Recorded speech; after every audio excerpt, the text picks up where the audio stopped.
Hey everyone, I'm Peter Stories here to guide you today. If you use this video to drift off to sleep, please tap like, hit subscribe, and drop a comment telling me where you're watching from and what time it is there. Now settle in, get cozy, and let yourself relax.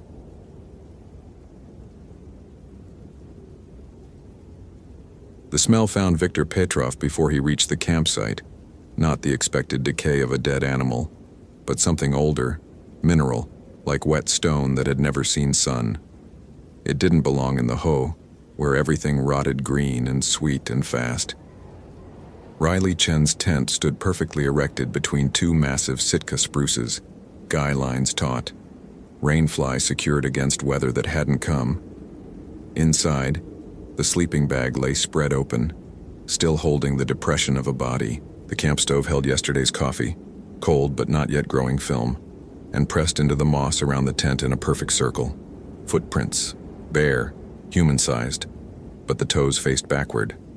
Viktor's Garmin Oregon 400T had placed the coordinates at 47.8294 degree N, 123.9358 degree W, deep in the Hoh backcountry where the temperate rainforest grew so dense that daylight arrived green-filtered and weak. 3 days ago, Riley Chen had checked in with dispatch from this site, voice clear, mentioning the beautiful old-growth corridor and plans to survey the western ridgeline. Yesterday, silence. Today, this. He keyed his radio, the Motorola XPR crackling with distance. Petrov to base, located Chen's campsite, coordinates confirmed. Tent intact, no sign of the hiker. Campsite shows no disturbance, but... He paused, staring at those backward footprints, requesting backup for expanded search, weather holding for now. The response came fragmented through the canopy. Copy, Victor. Nearest unit is hours out. Proceed with assessment. Victor clipped the radio back to his belt. 4 hours. In the Hoh, that might as well be 4 days. The forest here didn't operate on normal timescales. Trees older than nations grew in silence, broken only by the constant drip of moisture from branches that hadn't been dry in decades. Moss covered everything in emerald velvet inches thick, muffling sound, obscuring trails, turning the world soft and directionless. He had been working Olympic National Park for 8 months now, transferred from the Cascades after Elena. The memory tried to surface and he shoved it down with practiced violence. Focus on the present. Riley Chen, 26 years old, experienced backpacker from Seattle, here conducting private wildlife surveys for a graduate thesis. Last known position 3 days ago. Weather had been clear, no storms, no obvious hazards, but there were those footprints, backward. Victor crouched beside the nearest impression, careful not to touch.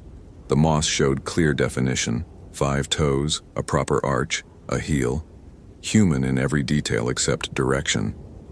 They led away from the tent in a perfect circle, perhaps 15 feet in diameter, never crossing, never overlapping. As if someone had walked a ritual pattern around the camp, or as if something had circled, studying. His phone showed no signal, expected this deep in. The Oregon 400T was his lifeline, but even good GPS struggled under the cathedral ceiling of old growth. He'd brought paper maps as backup, the way Elena had taught him. Always have a fallback. Never trust just one system. Don't think about Elena. Victor photographed the footprints with his digital camera, the flash creating harsh shadows in the green twilight. The images would show the wrongness even if he couldn't articulate it. He documented the tent's pristine condition, the undisturbed supplies, the coffee cup with Riley's name written on the bottom in permanent marker. Everything suggested a person who'd simply stood up and walked away from their life mid-morning, except the footprints walked backward. He found Riley's pack inside the tent, still loaded with several days' worth of food. Water bottles full, first aid kit untouched. The satellite phone Riley's parents had insisted on, Victor had seen it on the permit application, sat in its waterproof case, powered off. When he turned it on, the battery showed full charge. No calls made, no messages sent. People didn't vanish from the Hoh without reason. Victor knew this with certainty that had nothing to do with training and everything to do with loss. 3 years ago, Elena had vanished into a Cascade blizzard while trying to reach a stranded climber. They'd found her body 6 days later, perfectly preserved in the snow, face peaceful, hands folded across her chest. The coroner said hypothermia. The incident report said equipment failure. Her radio had died at the critical moment. But Victor had heard her last transmission, had heard something in the static that wasn't wind or interference, had heard Elena's voice change mid-sentence, going from frightened to calm to almost welcoming, as if she'd seen something in that whiteout, something that made her stop fighting the cold. He'd spent 3 years trying to unhear it. 3 years of therapy, medication, forced leave, desk assignments. 3 years of being told it was trauma, shock, survivor's guilt manifesting as false pattern recognition. And maybe they were right. Maybe his brain had broken that day and never properly healed. But those footprints were real. Backward, circling, Victor stood, joints protesting. He was 43 now, no longer the young hotshot who'd led rescues in the Sierras. The hoe stretched in every direction, identical and labyrinthine. Douglas firs rose 200 feet overhead, their trunks 10 feet in diameter, so massive they seemed to bend physics. Between them, the understory grew in chaotic layers, sword ferns taller than a man, devil's club with thorns like hypodermic needles, fallen nurse logs hosting entire ecosystems of new growth. The trail Riley had mentioned, if it existed, was invisible under the moss. He checked his compass. North was north at least. No magnetic anomalies. His altimeter read 847 feet, which matched the topo map. But the air felt wrong. Too still, too quiet. The hoe was never quiet. It should hum with life, drip with constant rain, echo with bird calls and the rustle of Roosevelt elk. Now, nothing. The silence pressed against his eardrums like atmospheric change before a storm. Victor began a systematic spiral search, marking his path with orange flagging tape every 30 feet. This was protocol. Establish a search perimeter, look for sign, maintain orientation. The Olympic wilderness had swallowed experienced hikers before. Dense forest, confusing terrain, easy to get turned around even with GPS. Most were found alive, embarrassed, but safe. Some were found dead from exposure or falls. A few were never found at all. Riley Chen wouldn't be the latter. Victor wouldn't allow it. 15 minutes into the search, he found the first disturbance. A patch of moss scraped away from stone, exposing dark earth that looked churned, worked. Closer inspection revealed something metallic. A rusted spike, hand-forged, the kind they'd used in logging operations before machine manufacturing. He pulled it free. 8 inches long, square-tapered, corroded orange-brown but still solid. Old. Very old. The hoe had been logged in the late 1800s, before the national park designation. Norwegian and Swedish immigrants had come to work the timber, drawn by trees so massive they made the old country's forests look like saplings. Camps had sprung up and vanished as the logging moved deeper into the wilderness. Most were forgotten, reclaimed by the forest within a generation. Victor consulted his map. He was approximately 3 miles from the abandoned Larson camp, named for the Norwegian foreman who died in a logging accident in 1887. The camp had been documented by park historians but never excavated, too remote, too overgrown, of minimal historical significance compared to the larger operations near Lake Quinault. But locals spoke of it sometimes, the ones who'd grown up in Forks and knew the old stories. They said the Larson camp had been strange even by frontier standards. Said the workers there had brought old country beliefs, had carved runes into trees, had performed rituals that weren't quite Christian and weren't quite anything else. Said when Larson died, crushed beneath a widowmaker, a partially cut tree that fell wrong, they'd buried him in the old way, Viking way, with his tools, his possessions, and protections against the drogger. Victor had dismissed it as frontier folklore when he'd first heard it. Now holding this hand-forged spike, he wasn't so certain. He continued the search pattern, finding more spikes driven into the moss at irregular intervals. They formed a rough perimeter around an area perhaps 50 yards across. Inside that perimeter, the forest felt different, wronger. The temperature dropped noticeably. He could see his breath, impossible in Washington's mild October. The moss here was darker, almost black, and when he touched it, his fingers came away with a gray residue that smelled like the stone scent from Riley's campsite. At the center of the perimeter stood an ancient cedar, dead but still upright, its bark long since fallen away to reveal bone-white wood. Carved into that wood, still visible despite decades of weathering, runes. Norse runes. Victor recognized them from a cultural anthropology course he'd taken years ago. Algiz for protection, Thurisaz for defense, and one he didn't recognize, a complex bind rune combining multiple symbols into something that hurt to look at directly. Beneath the tree, the earth showed signs of excavation. Old excavation, mostly filled in by time and forest growth, but visible to trained eyes. Someone had dug here. Recently. Victor's radio crackled to life, making him jump. Victor, status, weather moving in, advise return to... He pressed the transmit button.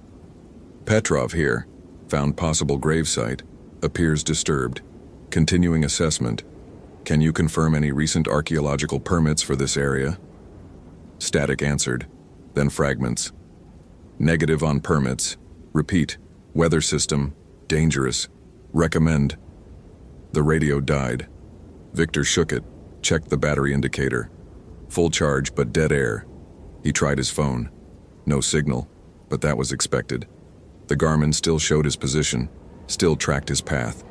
One system still working. The smell hit him then.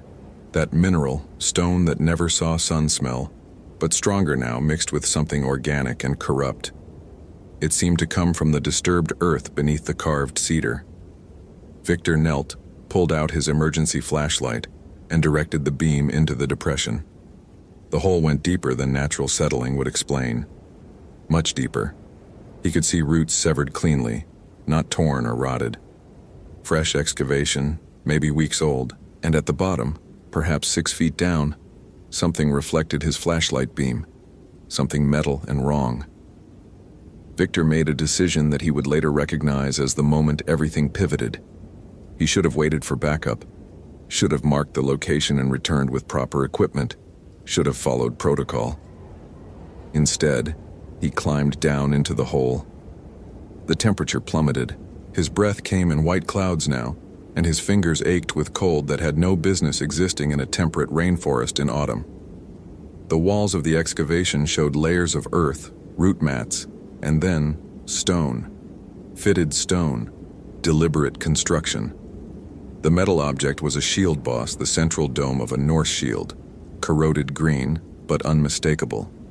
Beside it, the rotted remains of wood that had once formed the shield itself. And beneath it, emerging from disturbed earth, bones. Human bones. Old bones, but not ancient. The skull showed strange damage, fractures radiating from the crown in a starburst pattern, as if something had crushed downward with impossible force. The ribs were wrong, bent outward as if the chest had been forcibly expanded from within. And the hands, Victor counted carefully, his mind refusing what his eyes showed. The hands had too many bones. 7 fingers on the left hand, 8 on the right, the extra digits fused and malformed. This wasn't Larson. Couldn't be. Larson had died in a logging accident, not in battle. These bones belonged to someone, something else. Victor's training finally reasserted itself. He needed to document this, needed to get out, needed to call in proper authorities. This was beyond his scope, beyond any ranger's scope. This was... The smell changed. The mineral scent vanished, replaced by decay. Fresh decay. Meat rot and grave stink, overwhelming in the confined space. Victor gagged, scrambled backward, his boots slipping on damp stone. Behind him, something moved in the hole's entrance, something that blocked out the green forest light. Victor spun, flashlight beam catching features that his mind tried to reject. A man, shaped like a man, but bloated, distended, skin the color of deep bruising, blue-black and mottled. It wore rotted clothing, canvas and wool that might once have been logging gear.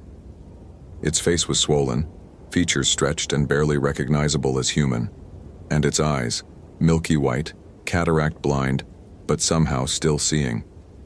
It smiled, teeth yellow-brown, too many of them, doubling the rows like a shark. Victor's hand went for his radio, his phone, anything. The creature, the Draugr, his mind supplied with hysterical certainty, moved with speed that contradicted its decayed appearance. One moment at the hole's entrance, the next crouched beside him, so close he could see the individual patches of mold growing on its skin, could smell the stench of corrupted flesh. It spoke. Norse, guttural and ancient, sounds that hadn't been spoken in this forest for over a century. Then, horribly in English, he disturbed, she disturbed, now you disturb. The voice came from everywhere and nowhere, vibrating through the stone beneath Victor's feet, resonating in his chest cavity. It spoke of things buried that should stay buried, of violations and disrespect, of guardians who never sleep and never forgive. Victor scrambled up the whole side, digging fingers into root mats, kicking for purchase.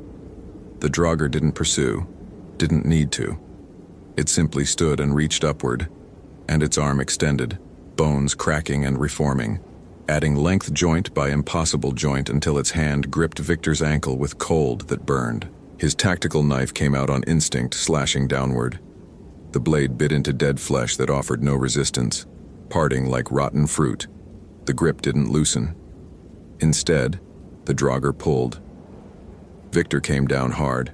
The wind knocked from his lungs. His head cracked against stone and the world tilted, doubled, fragmented. Through blurred vision he saw it leaning over him, that too wide smile, those blind white eyes. It smelled of Elena, of snow and death and the thing that had called her name in the blizzard 3 years ago. The dead call the dead, it said, voice gentle now, almost kind. She walks in Helheim. She waits. She calls you, always calling. Elena's voice from his radio that day. Not fear in her final transmission. Recognition. Acceptance. Join. The Draugr whispered. Rest. Freeze. Quiet. Peace. Victor's vision darkened at the edges. The cold was inside him now, spreading from his ankle through his leg, reaching for his heart. He could feel it shutting down his body systematically, the way Elena had shut down in the snow. Hypothermia didn't hurt at the end. The body grew warm, sleepy. You took off your clothes because you felt hot.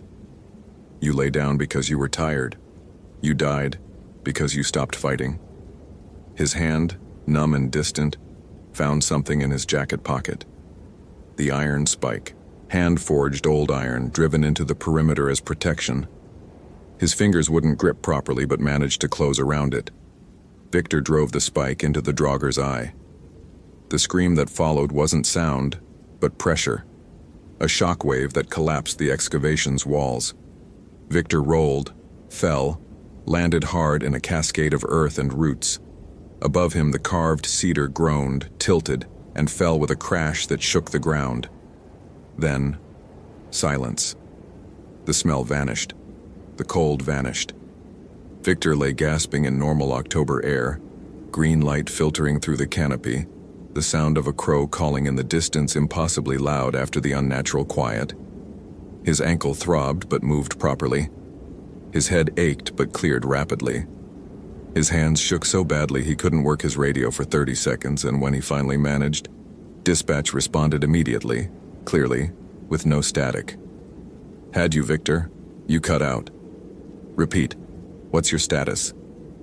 Need immediate evac, he managed. Found a gravesite. Found... What had he found? What could he say that wouldn't sound insane? Found evidence of the missing hiker. Possible foul play. Request forensic team and law enforcement. Copy that. Units en route. Can you make it to the primary trail? Victor checked his GPS. Still working. Still showing his position. Affirmative. Moving now. He climbed out of the collapsed excavation, which now looked like nothing more than a sinkhole with a fallen tree. The carved runes were gone, broken away when the cedar fell. The bones had vanished, covered by earth or never there at all. Only the shield boss remained, and Victor left it.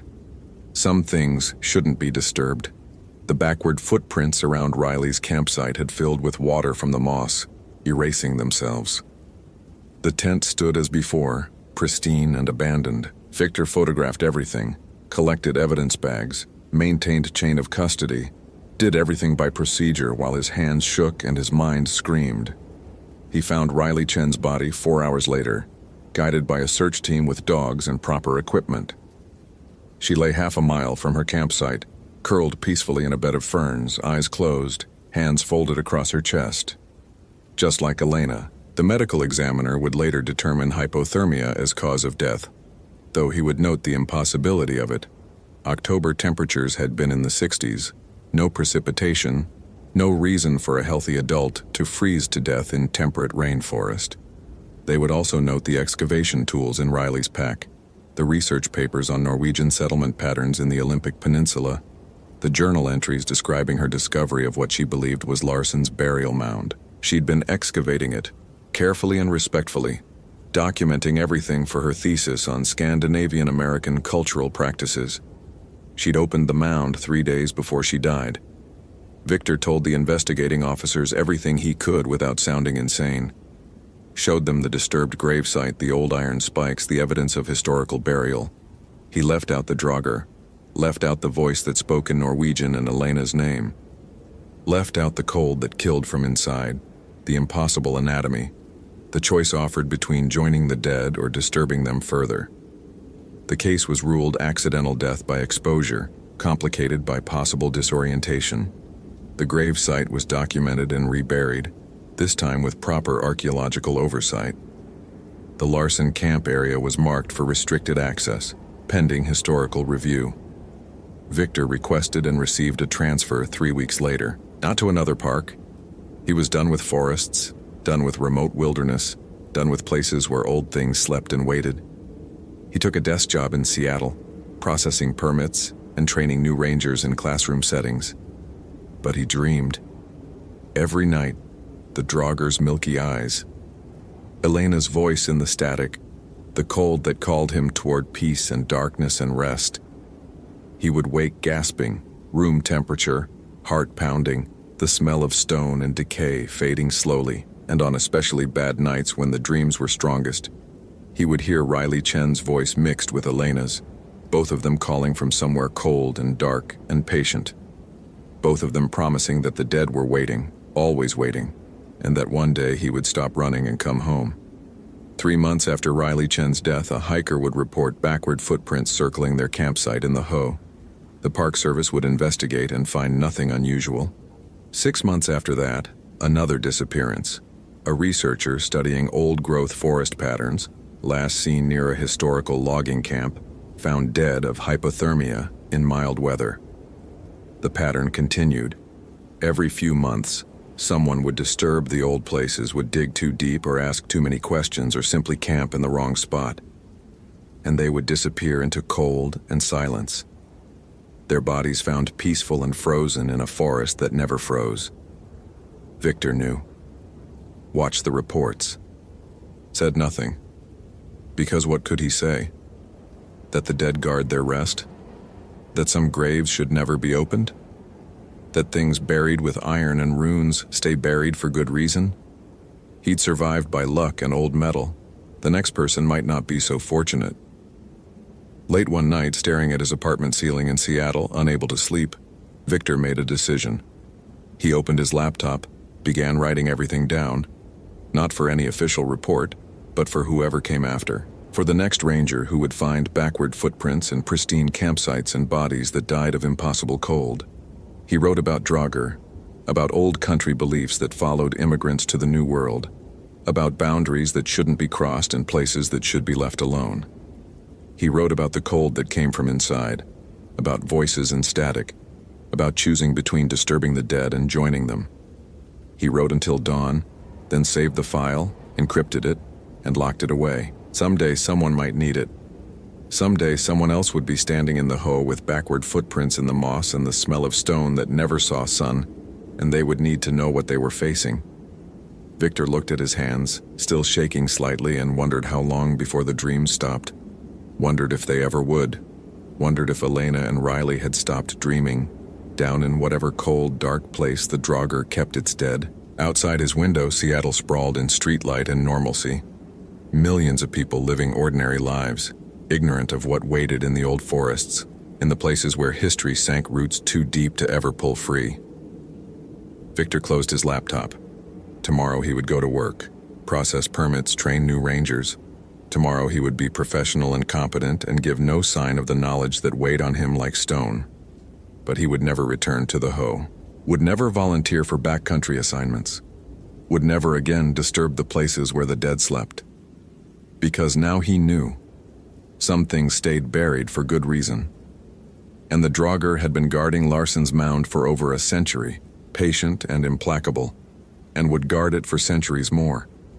The dead called the dead, and someday, despite everything, Victor feared he would answer.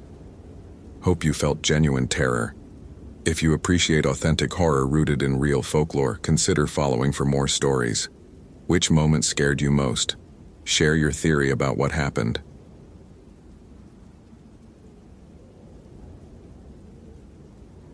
The ice fisherman's shelter had been abandoned for 3 weeks. The hole in the ice was still open. William Archer stood at the edge of the frozen expanse, January wind cutting through his Park Service parka like it wasn't there. 15 years as a ranger, 2 tours in Afghanistan before that, and he'd learned to trust his instincts about wrong situations. This was wrong in ways that made his jaw tighten. The shelter, a plywood box painted hunter orange, sat 200 yards from shore on Rainy Lake's southern arm. Dark water gleamed in the fishing hole, steam rising in lazy spirals, despite the -20 temperature. Ice should have sealed it over in hours at these temperatures. 3 weeks meant it should be 3 feet of solid freeze. Archer checked his Garmin GPS, N48 degree 3624, W92 5012. He keyed his Motorola radio, the old XTS 3000 crackling in the cold. Dispatch, Ranger Archer. I'm at the Webb shelter site investigating the anomaly. Static, then Marie's voice from the Kabetogama station, tinny and distant. Copy that, Archer. Be careful out there. Ice conditions unpredictable this season. Unpredictable didn't cover it. Voyageurs National Park sprawled across northern Minnesota's border with Canada. More water than land, a maze of interconnected lakes that became a frozen highway every winter. Archer had worked these lakes for 8 years, transferred from Olympic after his divorce. He knew ice. He knew when it was safe, when it was sketchy, when it was suicide. This ice was something else entirely. He'd served with Lucas Webb in the 10th Mountain Division, back when they were both younger and stupider. Lost touch after discharge, then Webb had shown up last October, newly hired as a seasonal ranger. Small world.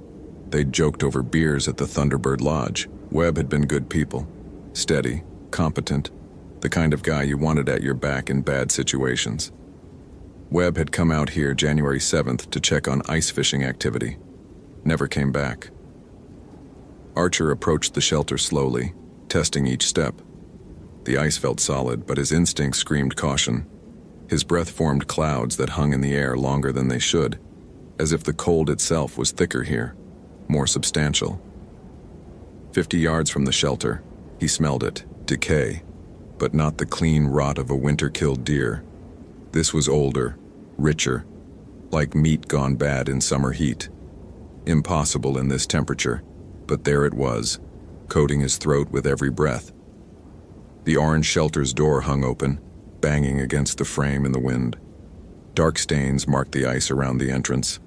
Not blood exactly, but something that had been liquid and had frozen in organic patterns that looked disturbingly purposeful. Archer pulled his Benchmade knife, the 162 bushcrafter he'd carried since Kandahar. Not much use against whatever this was, but the weight felt good in his hand. He'd stopped believing in coincidences somewhere between Kabul and Kunduz. Inside the shelter, Webb's gear lay scattered. The Coleman lantern, still half full of fuel, his tackle box, lures gleaming. His phone, a basic flip model because Webb didn't trust smartphones, sat on the overturned bucket he'd used as a seat. Archer picked it up, flipped it open. Dead battery, but it had been working when Webb disappeared. The last outgoing call showed January 7th, 1447, to the Kabetogama station. Routine check-in. But there was something else. Scratches in the plywood walls, deep gouges that looked like they'd been made with something metal and sharp. They formed patterns, angular, deliberate, definitely not random. Archer had seen enough Arabic script to recognize writing when he saw it, even if this wasn't any alphabet he knew. The fishing hole dominated the shelter's floor, that impossible circle of open water. The smell was stronger here, rising with the steam. Archer knelt carefully at the edge, his knees protesting the cold. The water was darker than it should be, almost black, and when he shined his mag light down, something pale moved in the depths. Large, bigger than any fish in these waters. It descended slowly, deliberately, as if it knew he was watching. Archer's pulse didn't spike. That was the thing about real danger. You went cold and calm, not hot and panicked. He backed out of the shelter, keyed his radio. "Dispatch, I need a dive team out here. There's something in the water." Marie's response came fragmented by static. "Not possible. Ice. February at earliest." "I know what I saw." He kept his voice level, professional. "Webb might be down there. I'm marking the location for recovery." "William." Marie's voice dropped, lost the dispatcher cadence. They'd worked together long enough for first names. "Nobody's going in that water until spring. You know that. Temperature's fatal in minutes." He knew, but he also knew what he'd seen, and it wasn't Lucas Webb.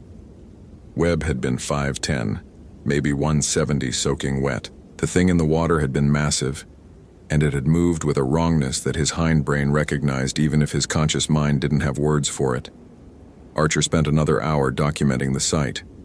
Photos of the scratches, the stains, the impossible open water. He bagged Webb's phone and gear as evidence, though evidence of what, he couldn't say. The temperature dropped further as afternoon bled toward evening, the sun a pale disk behind silver clouds. When he headed back toward shore, he felt watched. Nothing concrete, just that battlefield awareness that had kept him alive in Helmand province. He didn't look back at the shelter. Looking back was how you hesitated, and hesitation was how you died. The Kabetogama Ranger Station occupied a log building on the south shore, propane heat and satellite internet, walls decorated with maps and safety posters. Marie Olson sat behind the desk, 50-something and Minnesota practical, gray hair in a bun. She looked up when Archer stamped snow off his boots. "Find anything?" Archer set the evidence bags on her desk. Webb's gear, shelters intact, the fishing holes still open. "Still?" Marie's eyebrows rose. 3 weeks in this cold? I measured the temperature. -18. Water should be solid.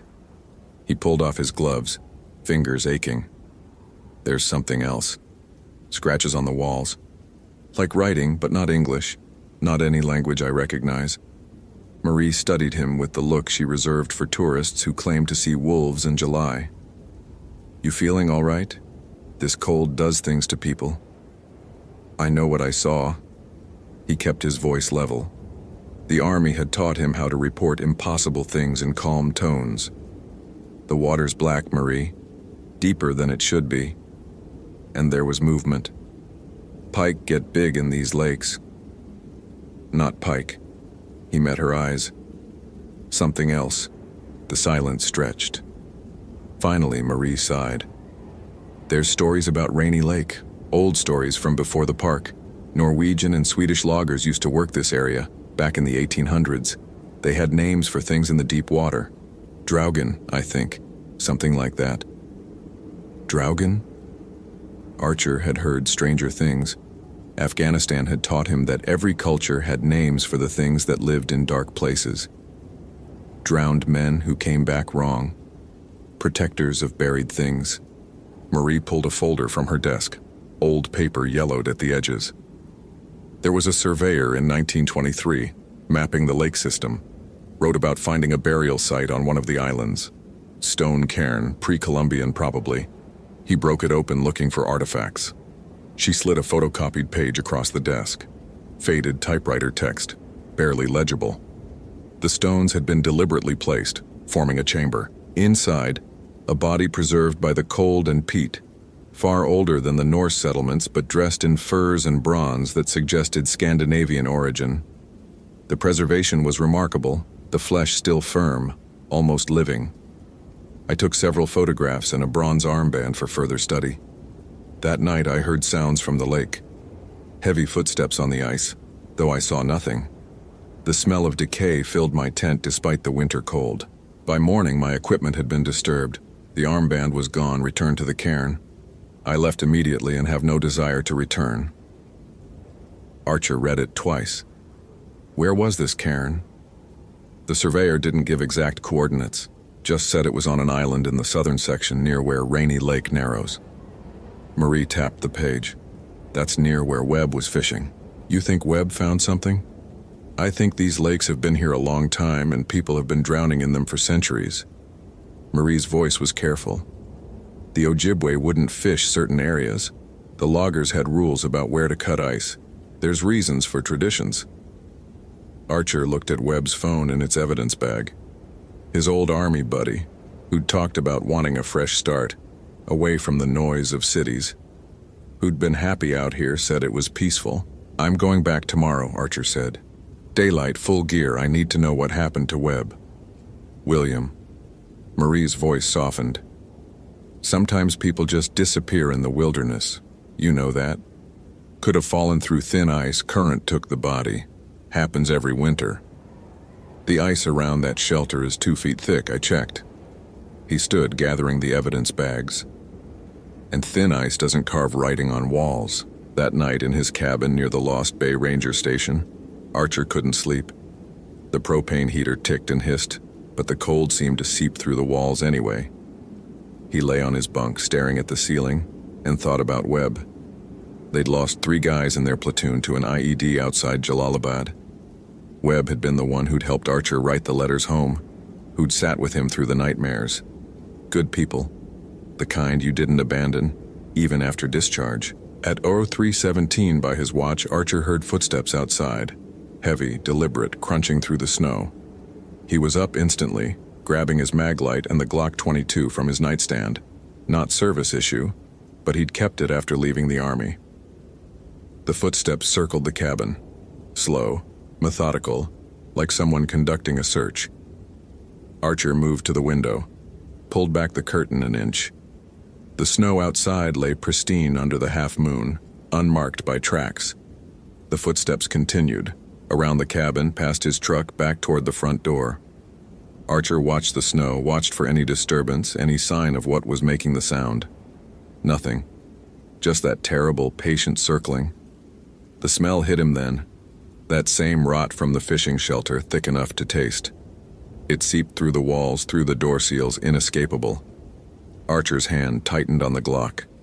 Combat training said assess the threat, determine response, act decisively. But what did you do when the threat was invisible?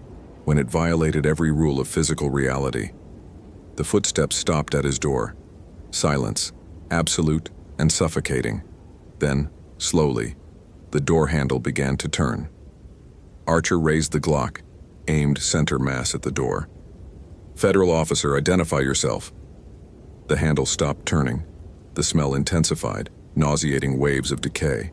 Then distinctly he heard breathing on the other side of the door. Wet, labored, like lungs filled with fluid trying to draw air. Webb? The name slipped out before Archer could stop it. Lucas, is that you? The breathing stopped. For a long moment, nothing.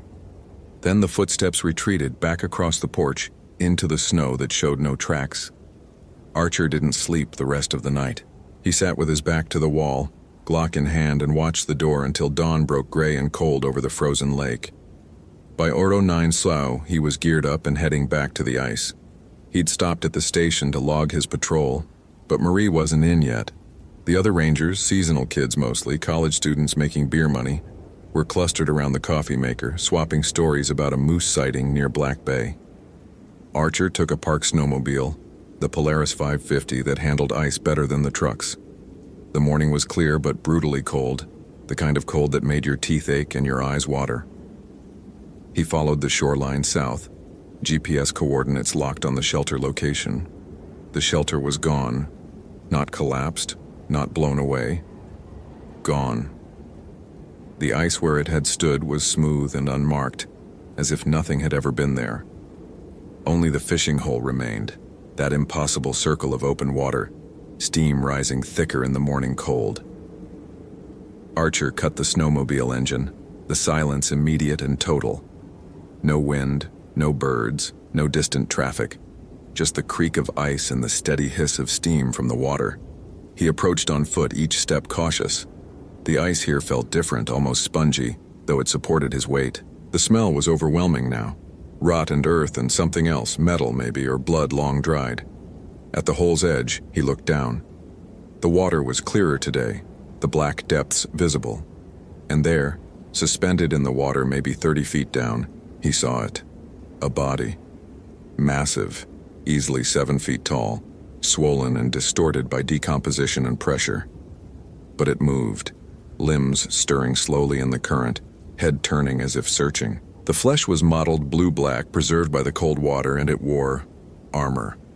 Bronze and leather, corroded by time but still intact. The style was wrong for any period Archer recognized, older than medieval, more archaic.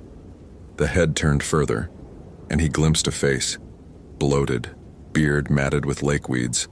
But the eyes were open. They fixed on Archer with unmistakable intelligence. The thing's mouth opened, and a stream of bubbles erupted. The water's surface rippled, and Archer heard it clearly, like a voice from underwater but somehow present in the air around him.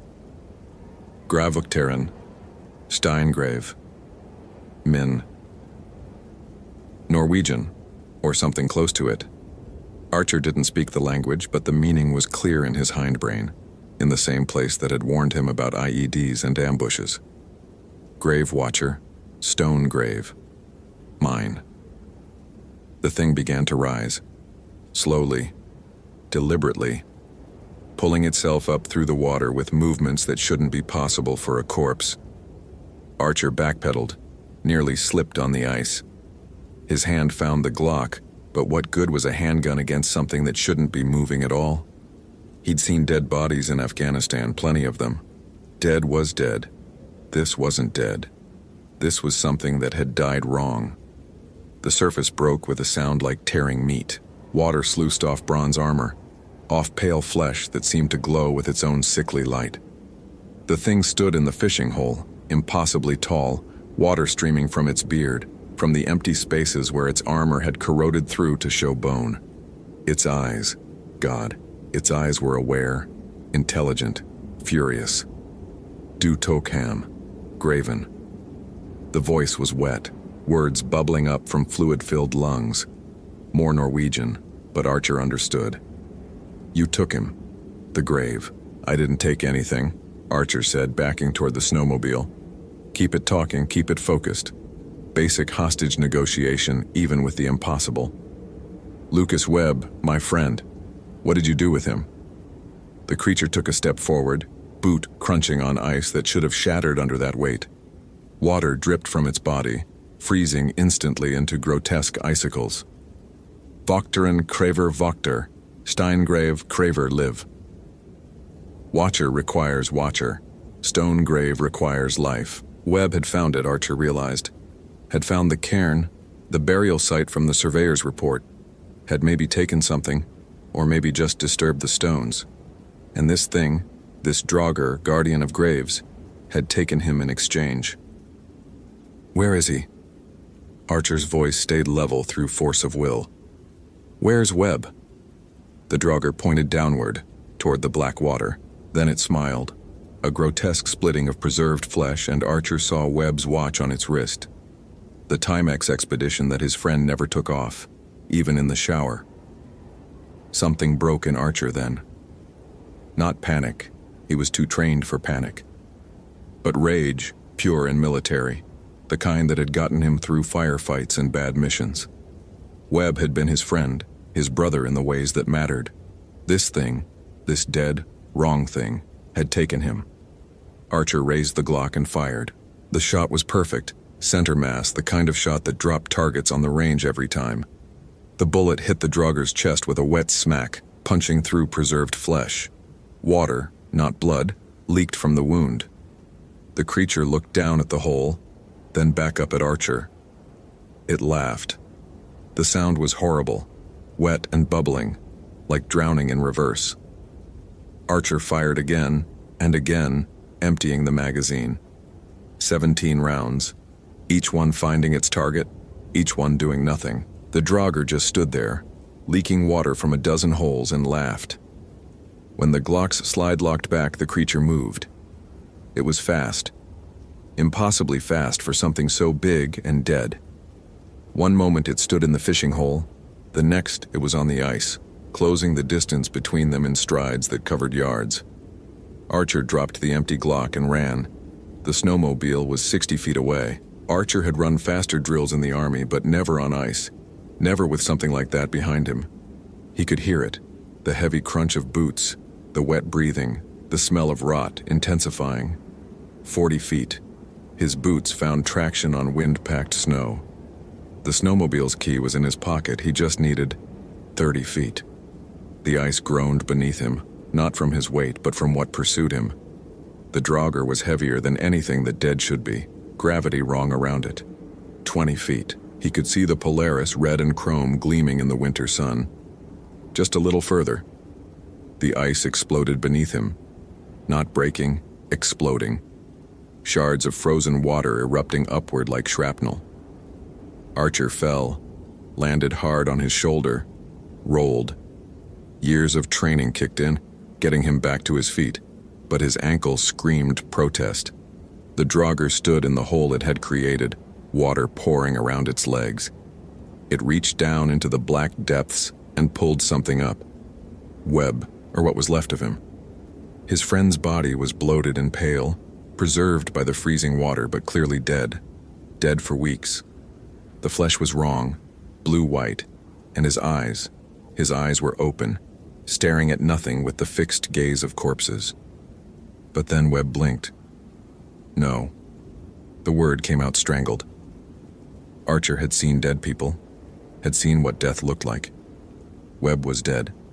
Dead but moving. Dead but aware. Just like the thing that held him. Vakter and Kraver Vakter, the Draugur repeated. It released Webb, who stood on his own, water streaming from his Park Service uniform. Han er min no, som du vil være. He is mine now, as you will be. Webb took a step toward Archer. His face was slack, expressionless. But his eyes, there was something in his eyes, some tiny spark of recognition. His mouth opened and water spilled out along with words. Run, Will, for God's sake, run.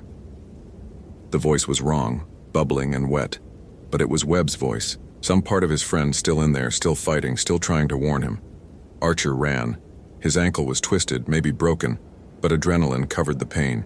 He limped, sprinted toward the tree line, toward shore, away from the dead things on the ice. Behind him, he heard the Draugur's laughter and Webb's shambling footsteps. The trees came up fast, black spruce and jack pine, dense and dark. Archer crashed through the underbrush, branches catching at his parka. The snow was deeper here above his knees, slowing him down. He could hear pursuit, steady and patient, like they had all the time in the world. Maybe they did. Dead things didn't get tired. Archer's radio crackled, Marie's voice cutting through static. Archer, your position. Emergency. He grabbed for it, nearly dropped it with numb fingers. Marie, I'm on the south shore near... He checked the GPS, gave coordinates. I need backup. Multiple hostiles. Webb's... What could he say? Webb's dead but walking. Webb's been turned into something from Norse mythology. I'm calling County Sheriff, Marie said, her voice tight with concern. Stay where you are, we'll... The radio died. Just went silent mid-word, not even static. Archer shook it, but the display was dark. Dead, like his phone had been in the shelter. like all technology seemed to die around the drogger. A branch snapped behind him, close, maybe 20 yards. Archer turned, putting a thick spruce between himself and the sound. His breath came in gasps, visible in the cold. No weapon, no radio, no way to call for help. Just like the bad missions in Afghanistan, when everything went wrong and you had nothing but training and will. Webb appeared through the trees. He moved stiffly, like someone relearning how limbs worked, his Park Service uniform stiff with ice. His skin had that same blue-white pallor as the drogger, that same wrong preservation. Will. The voice was more Webb now, less drowning. It's cold. So cold. Can't feel anything. I know, buddy. Archer kept his voice calm, like talking to wounded soldiers. I'm going to get you help. Just stay with me. Too late for help. Webb's head tilted, bird-like. I'm down there, in the dark. This is just what it made. Using what was left. Fight it. Archer's voice cracked. You fought before. In Kandahar, remember?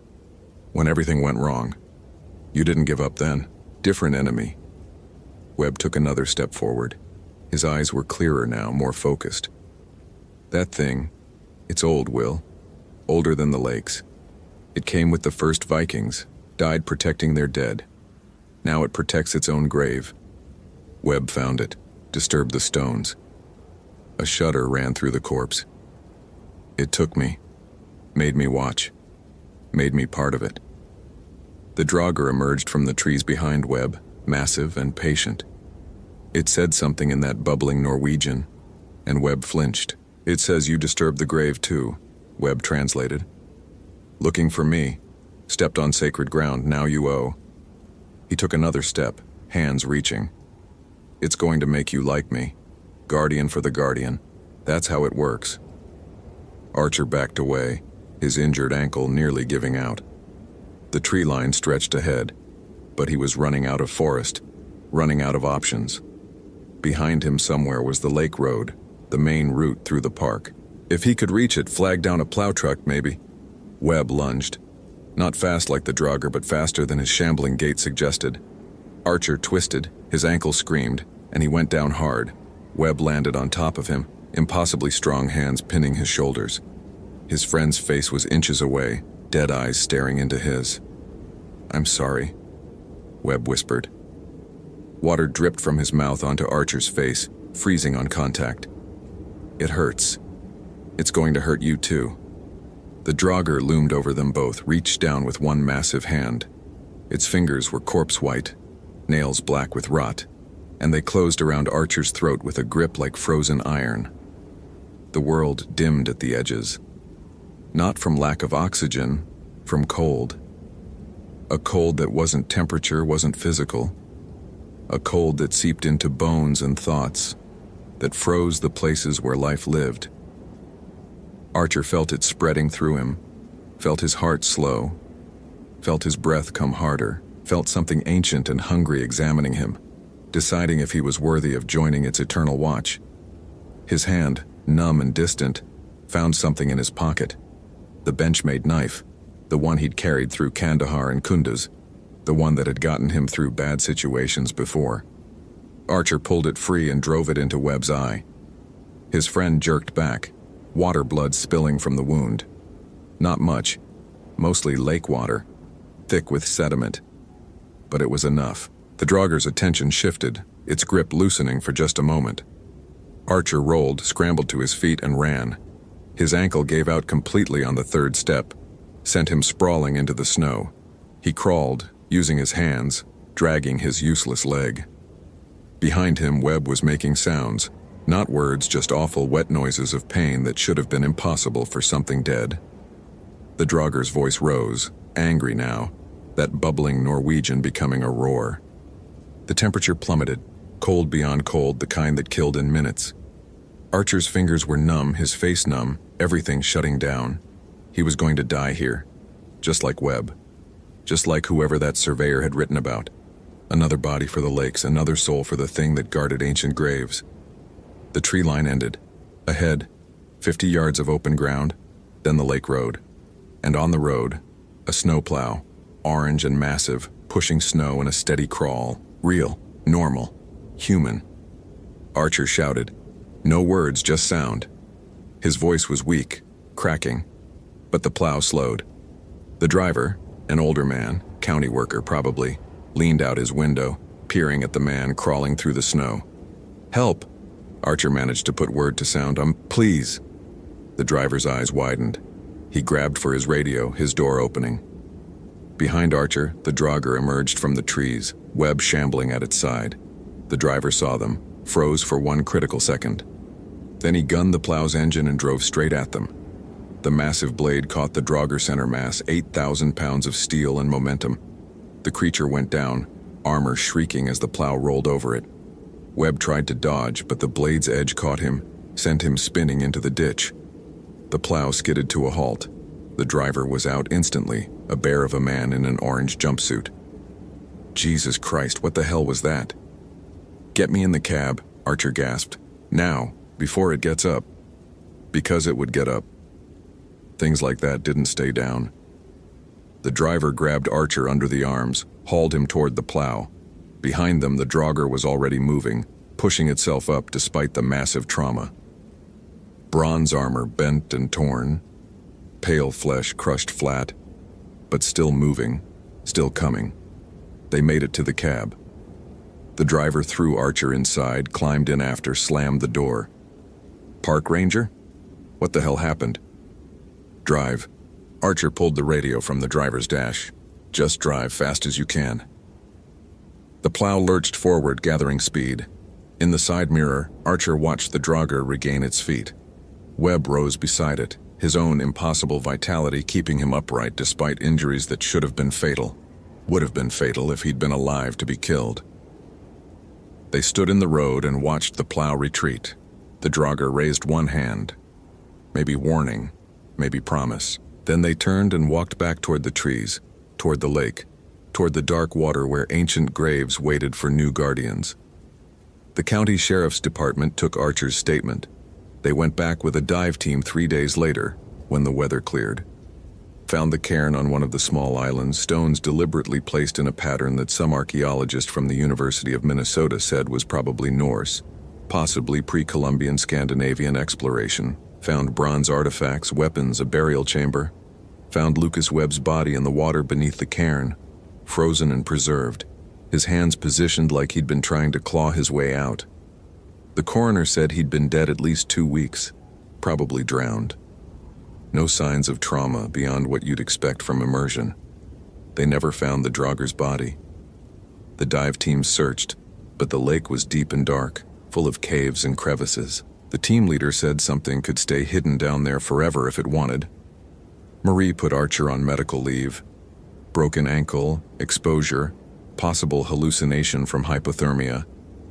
He didn't argue. What could he say that wouldn't sound insane? He spent 2 weeks in the cabin, ankle in a cast, watching the ice. The fishing hole stayed open all winter, steam rising, water black and deep. No one went near it. The locals, the ones whose families had been here for generations, they knew to stay away. Sometimes on very cold nights, Archer heard footsteps circling the cabin, heavy and patient, crunching through snow that never showed tracks come morning. He heard breathing at his door, wet and labored. Smelled that awful rot, even through the walls. And once, just once, he heard Webb's voice. Barely a whisper, carried on the February wind. It's not so bad. After a while, the cold doesn't hurt anymore. Archer left Voyagers in March, transferred to Everglades National Park. Traded snow for swamps, ice for heat, Nordic ghosts for whatever haunted the southern wilderness. But he still kept the Benchmade knife, still checked his doors at night, still woke up sometimes smelling rot and hearing footsteps. Because he knew the truth that old cultures had always known. Some graves are sacred, and some dead don't rest. They guard what they were buried to protect, patient and eternal, waiting in the dark places for those foolish enough to disturb what should remain hidden. The cairn was resealed by the National Park Service, marked as a protected archaeological site. The fishing hole froze over that spring, finally succumbing to temperature. But the locals still avoid that section of Rainy Lake, still tell stories about the grave watcher, the drogger that walks beneath the ice, collecting souls to guard what must be guarded. And William Archer, late some nights in his Florida apartment, thinks about Webb down in that cold, dark water, walking his eternal patrol. Thinks about the promise in the drogger's eyes, the certainty that debts must be paid, that what was disturbed would eventually be avenged. He doesn't go near lakes anymore, doesn't trust deep water, because he knows what waits in the darkness beneath, patient and terrible and eternally hungry for those who violate the sacred spaces of the dead. Some graves are meant to stay closed. Some guardians are meant to be left alone. And some friends are lost in ways that no amount of courage or training can recover. Archer learned that lesson in the winter of 2009 on the frozen lakes of northern Minnesota. He learned it too well to ever forget. The drogger is still down there, waiting, watching, guarding its ancient dead. And somewhere in those dark waters, Lucas Webb walks his eternal rounds, another soul collected, another guardian added to the thing that cannot die because it has already died, long ago, in service to a faith and fear older than any living person can remember. The ice remembers, the water remembers, and the dead always remember those who disturb their rest. Hope you felt genuine terror. If you appreciate authentic horror rooted in real folklore, consider following for more stories. Which moment scared you most? Share your theory about what happened.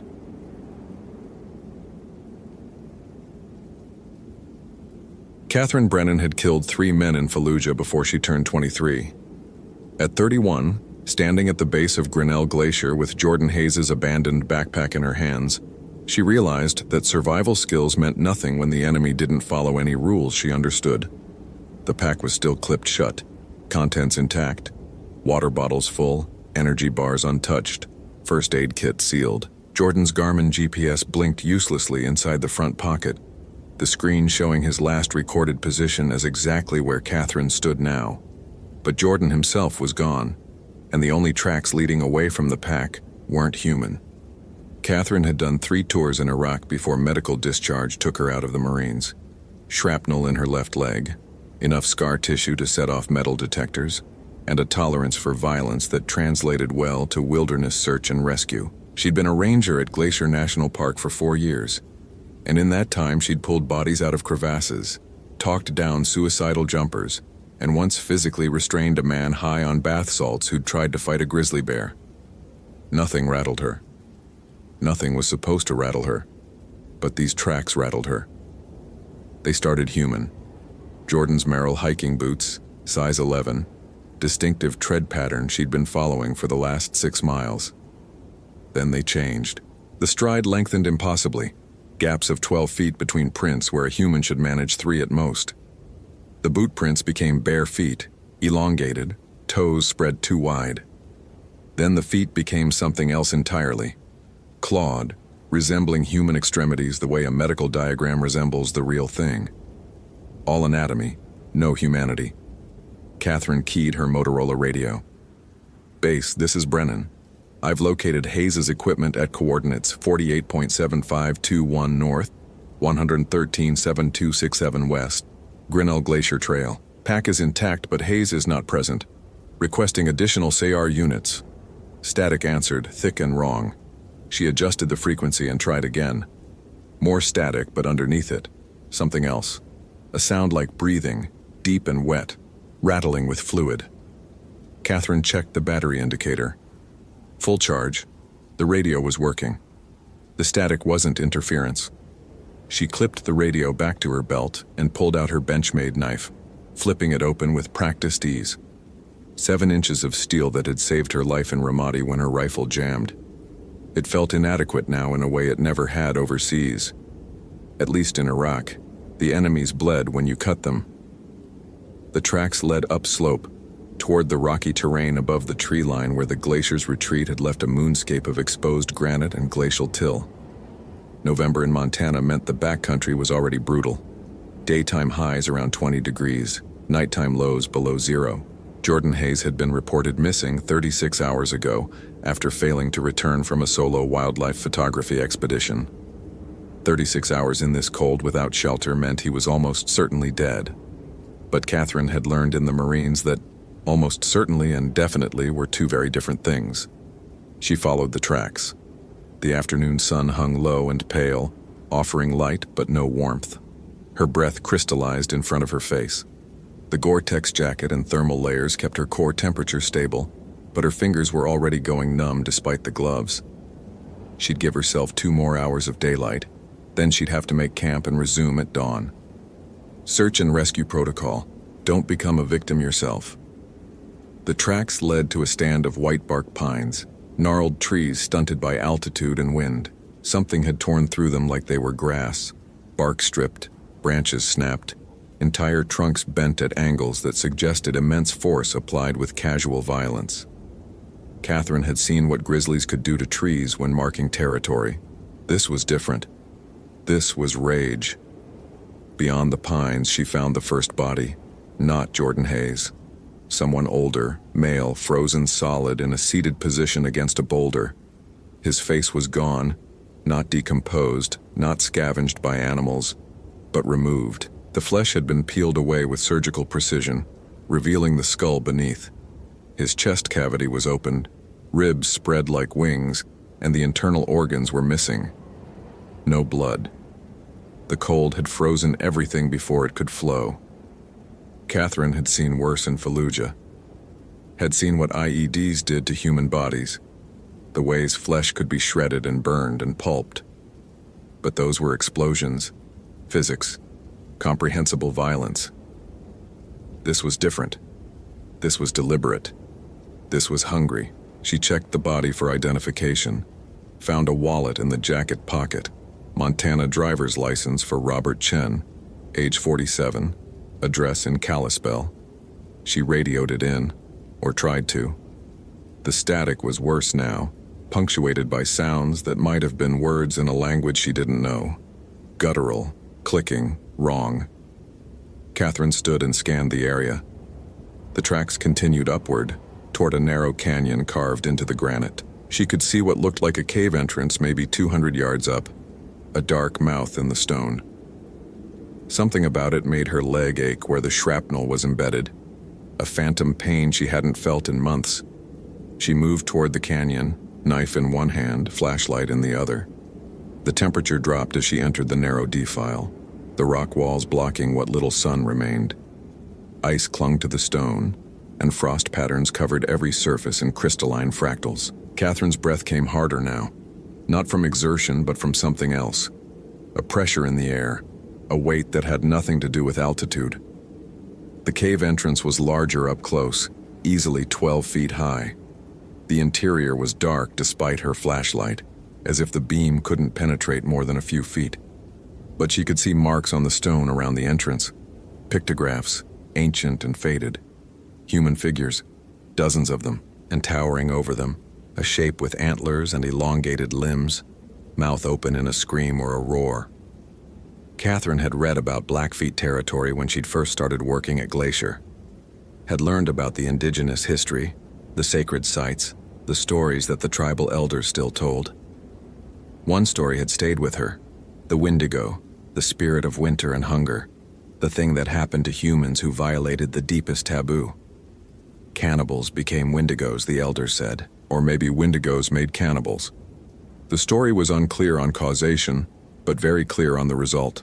Something that was human once, but had transformed into pure, insatiable hunger. She'd dismissed it as folklore, metaphor for the dangers of greed and consumption in a harsh environment. She was dismissing it less now. A sound echoed from inside the cave. Not the wet breathing from the radio, but something worse, a voice, human, speaking words that cracked and broke halfway through. Please, please, hungry. So hungry, make it stop. Jordan Hayes. Catherine's training screamed at her to wait for backup, to secure the perimeter, to not enter an unknown hostile environment alone.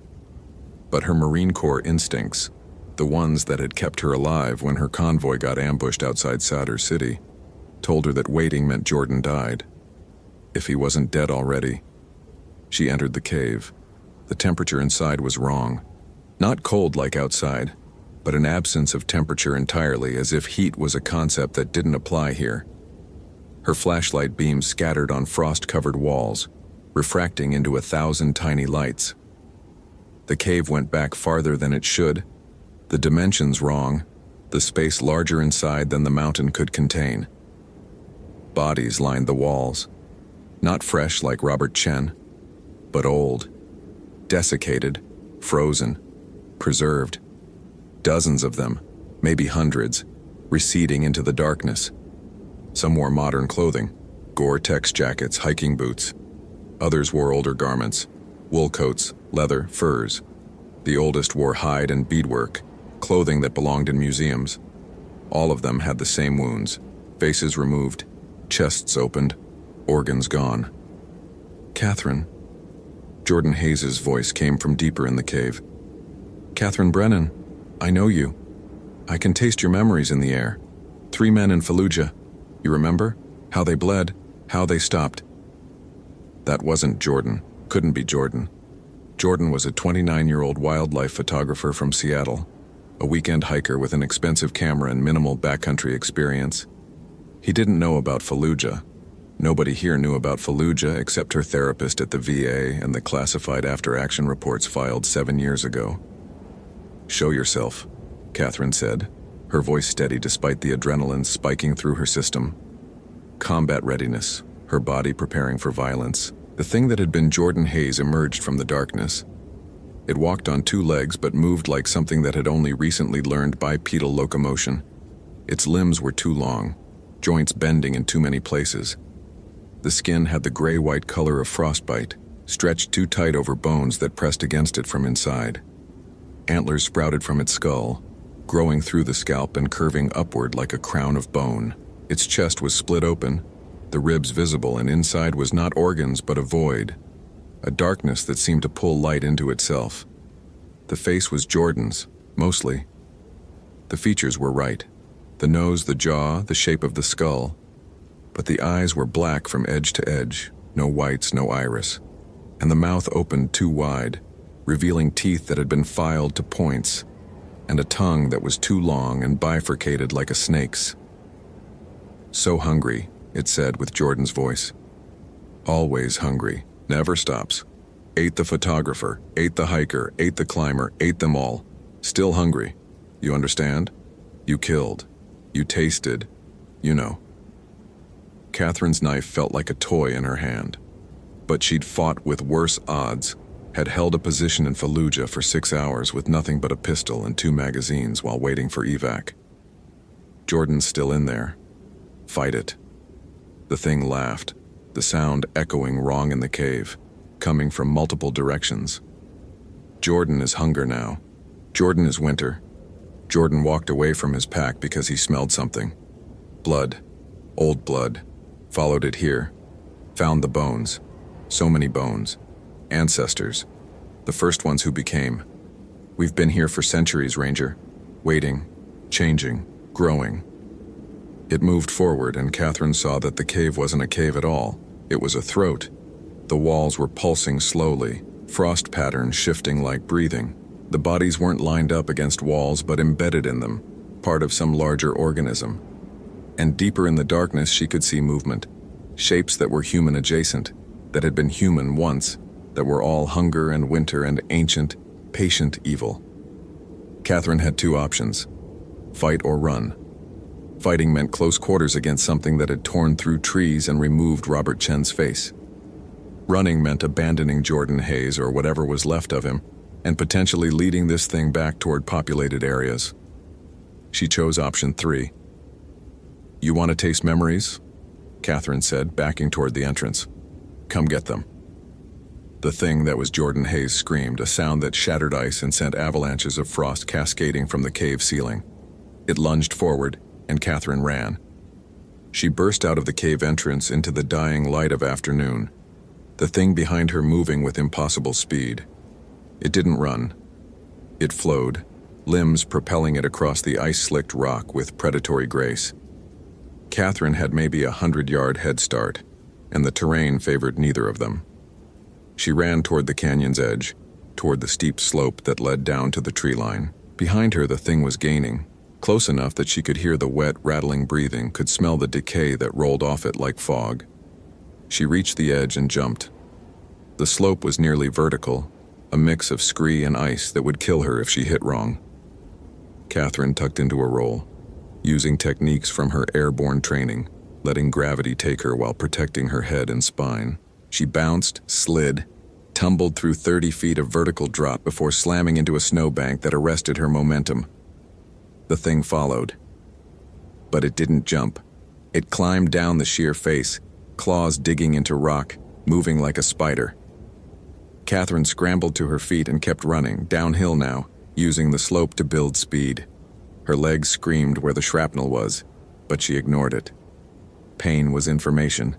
Pain meant she was still alive. The trees rose up to meet her. White bark pines first, then Engelmann spruce as the altitude decreased. Catherine crashed through the underbrush, branches whipping at her face. Behind her, the thing howled, a sound that wasn't human, but carried human anguish inside it. Jordan was still in there somewhere, conscious, watching as his body performed atrocities. Catherine's hand found her radio. Any station. Any station. This is Ranger Brennan. I have a critical situation at Grinnell Glacier. Multiple fatalities. Hostile entity in pursuit. Requesting immediate air support and armed response. The thing hit her from behind, driving her face first into the snow. Catherine rolled, brought her knife up, and drove it into the creature's chest. The blade sank into the hilt, right where the heart should be. The thing looked down at the knife, then back at Catherine, and laughed. No heart, it said with Jordan's voice. No blood. Just hunger. It pulled the knife out and dropped it in the snow. Then it grabbed Catherine's shoulders with hands that had too many fingers and lifted her like she weighed nothing. This close, she could see into the void where its chest cavity should be. And in that darkness, she saw faces, Robert Chen's face, staring out at her, mouth moving in silent screams. Other faces too, dozens of them, hundreds, all the people this thing had consumed over centuries, trapped inside it, aware. You'll join them, it said. But first, I want to taste. Fallujah. Catherine's right hand found her belt, closed around the only other weapon she had, a flare gun, standard SAR equipment for signaling helicopters. She pressed it against the thing's face and pulled the trigger. The magnesium flare burned at 1300 degrees, hot enough to melt aluminum. The thing's head exploded in white flame, the flesh igniting instantly. It screamed and dropped Catherine, clawing at its burning face. She rolled away, grabbed her knife and ran. Behind her, the fire spread. The thing thrashed, its movements growing more erratic, more desperate. But it wasn't dying, it was changing. The flames burned away the human shell, revealing what was underneath. Something older. Something that had never been human, that had only worn Jordan Hayes like a costume. Catherine ran until her lungs burned, until her leg gave out completely, until she collapsed in the snow at the tree line with the Grinnell Glacier Trail visible ahead. She pulled out her radio. This time, it worked. Clean signal, no static. Base, this is Brennan. I need immediate evacuation. I need fire crews. And I need someone to call the Blackfeet Nation. There's something in the glacier caves. Something old. It's awake now. The response was immediate. Help was coming. Catherine lay in the snow and watched smoke rise from the canyon above, black against the darkening sky. The thing was still burning. She could hear it screaming, a sound that carried across miles of wilderness. 3 days later, a joint team from the National Park Service, the Blackfeet Nation, and Montana State Police sealed the cave. They found 37 bodies inside, dating from the 1800s to the present. Jordan Hayes' remains were identified by dental records. What was left of him had been at the back of the cave, partially consumed. Robert Chen was recovered along with 12 other hikers and climbers reported missing over the past decade.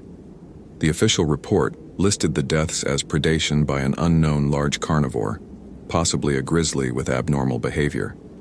The cave was sealed with explosives, designated off-limits, removed from all park maps. The Blackfeet elders performed ceremonies that Catherine wasn't allowed to witness, burning sage and tobacco and speaking in languages she didn't understand.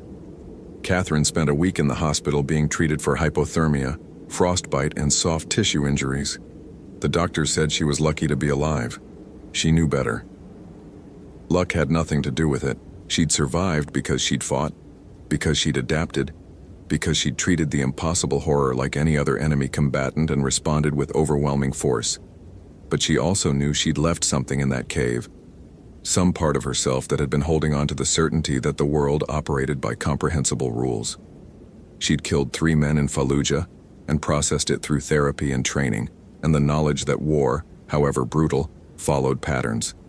The thing in the cave followed no patterns. It was hunger given form, winter made flesh, the violation of every natural law. The nightmares started 2 weeks after her discharge from the hospital. Not dreams of combat or explosions, but dreams of cold, of being buried in ice while something ancient and patient waited for spring thaw, of hunger that never ended, that consumed everything, flesh and memory and identity, until nothing remained but the urge to feed. Catherine requested a transfer to Death Valley National Park, as far from winter as she could get. Her request was approved. On her last day at Glacier, she drove up to the parking area where Jordan Hayes' car had been found. Someone had left flowers on the hood, wildflowers, already wilting in the cold. She stood there for a long time, looking up at the mountains. The glacier gleamed white in the distance, pristine and beautiful and deadly. Somewhere up there, sealed behind tons of rubbled rock, the thing still existed. Maybe dormant, maybe dead, maybe just waiting for the next hiker who got too curious, who wandered too far, who didn't listen to the old stories. Catherine got back in her truck and drove away. She didn't look in the rearview mirror. Some things once seen couldn't be unseen. Some enemies couldn't be defeated, only survived, and some hungers never ended. They just found new hosts, new forms, new ways to feed in the long, dark winters where nothing human was supposed to survive. Hope you felt genuine terror. If you appreciate authentic horror rooted in real folklore, consider following for more stories. Which moment scared you most? Share your theory about what happened.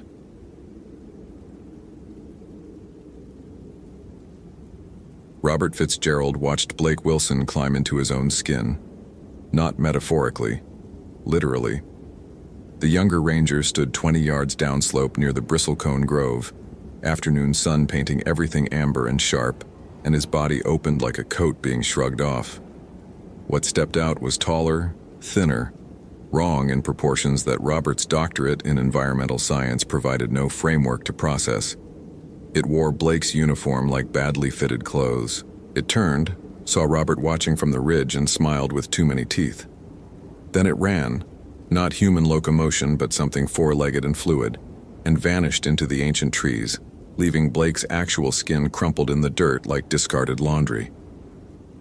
Robert's phone was already in his hand, camera app open, documentation instinct overriding shock. He'd been filming Blake for the past 20 minutes as part of his research, documenting ranger superstitions and their impact on evidence-based land management, Chapter 7 of his upcoming book.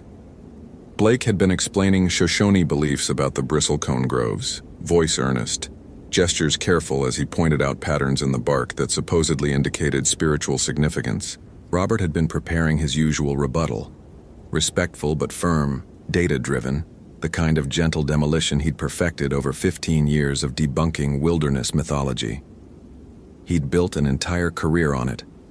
3 books, tenure at UC Davis, regular appearances on podcasts explaining how confirmation bias and pattern recognition shaped human perception of the natural world.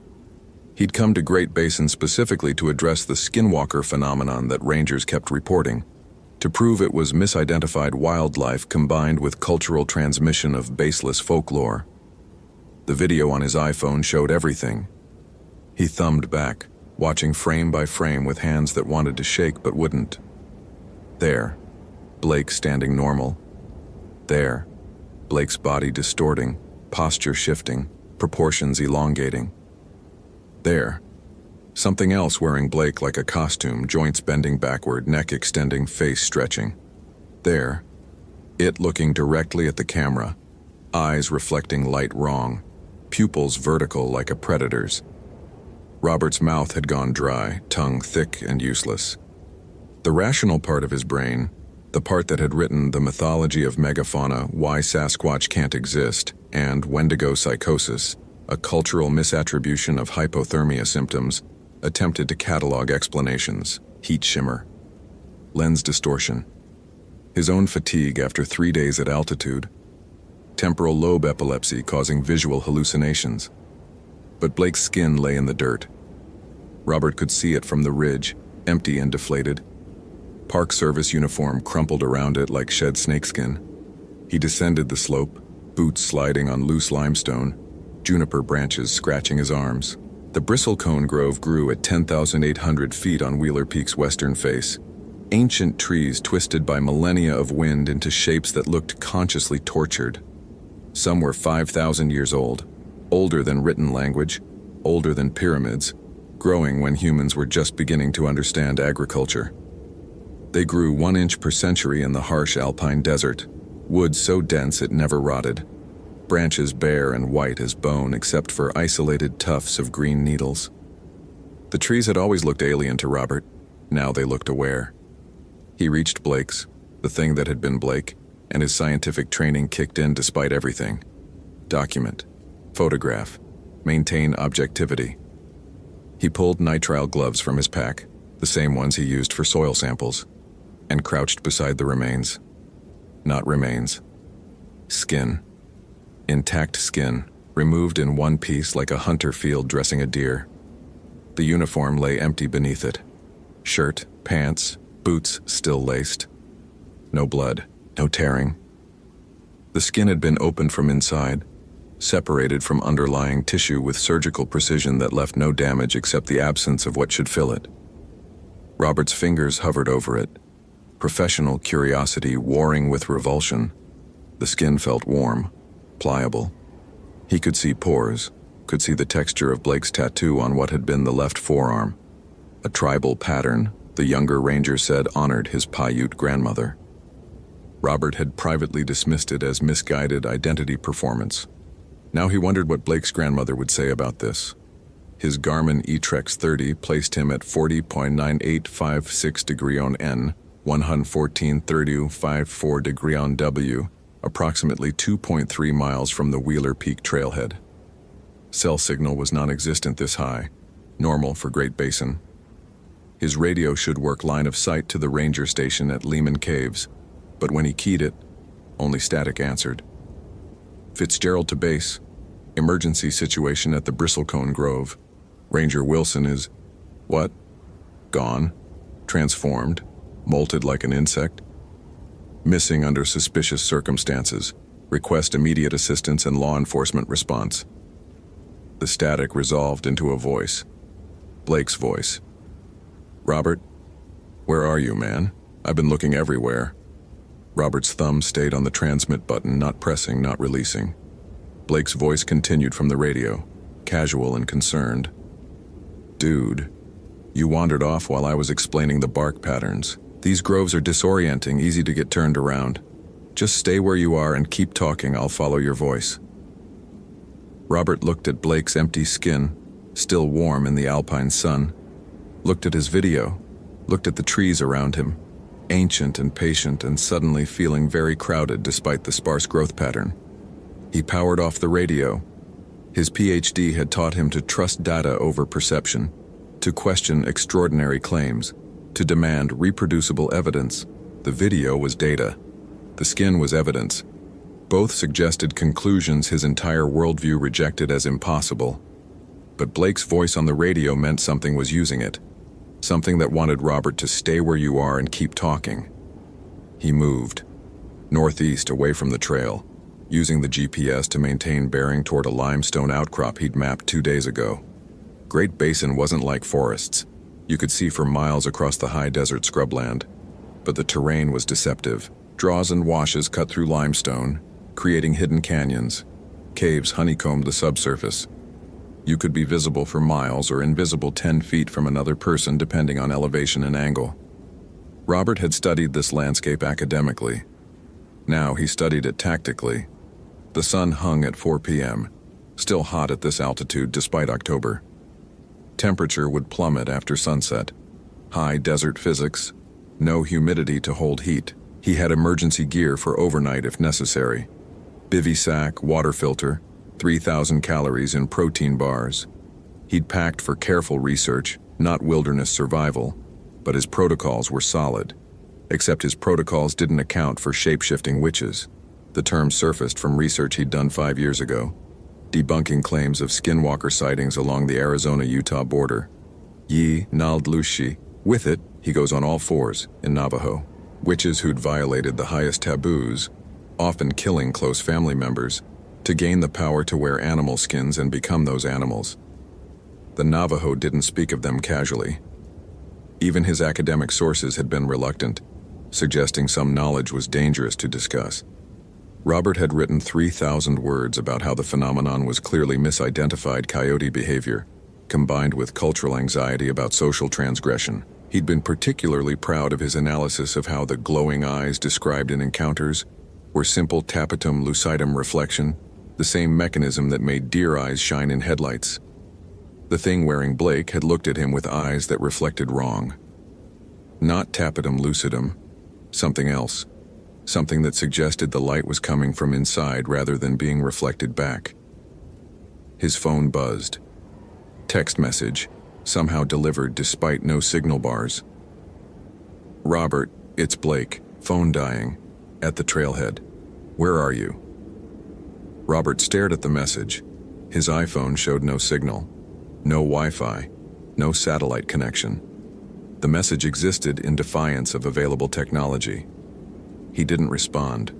The outcrop appeared ahead, limestone thrust up by ancient tectonic forces, weathered into formations that looked deliberately carved. Robert had photographed it 2 days ago as an example of pareidolia, the human tendency to see faces and patterns in random natural shapes. Now, approaching it, he saw what the Shoshone must have seen. A doorway. The limestone formed a natural arch, maybe 8 feet high, shadow pooling beneath it despite the bright sun. He stopped 30 feet away.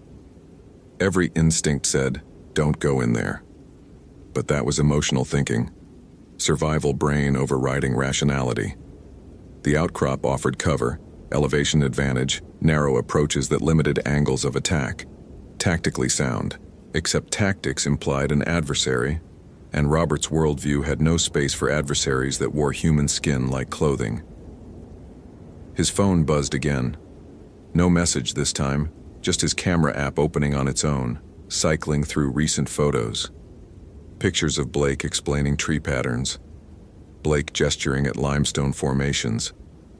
Blake standing beside Robert. Selfie taken yesterday at the summit. Both of them smiling, wind-burned and triumphant at 13,065 feet. Then new photos appeared, ones Robert hadn't taken. Blake's face close to the camera, too close.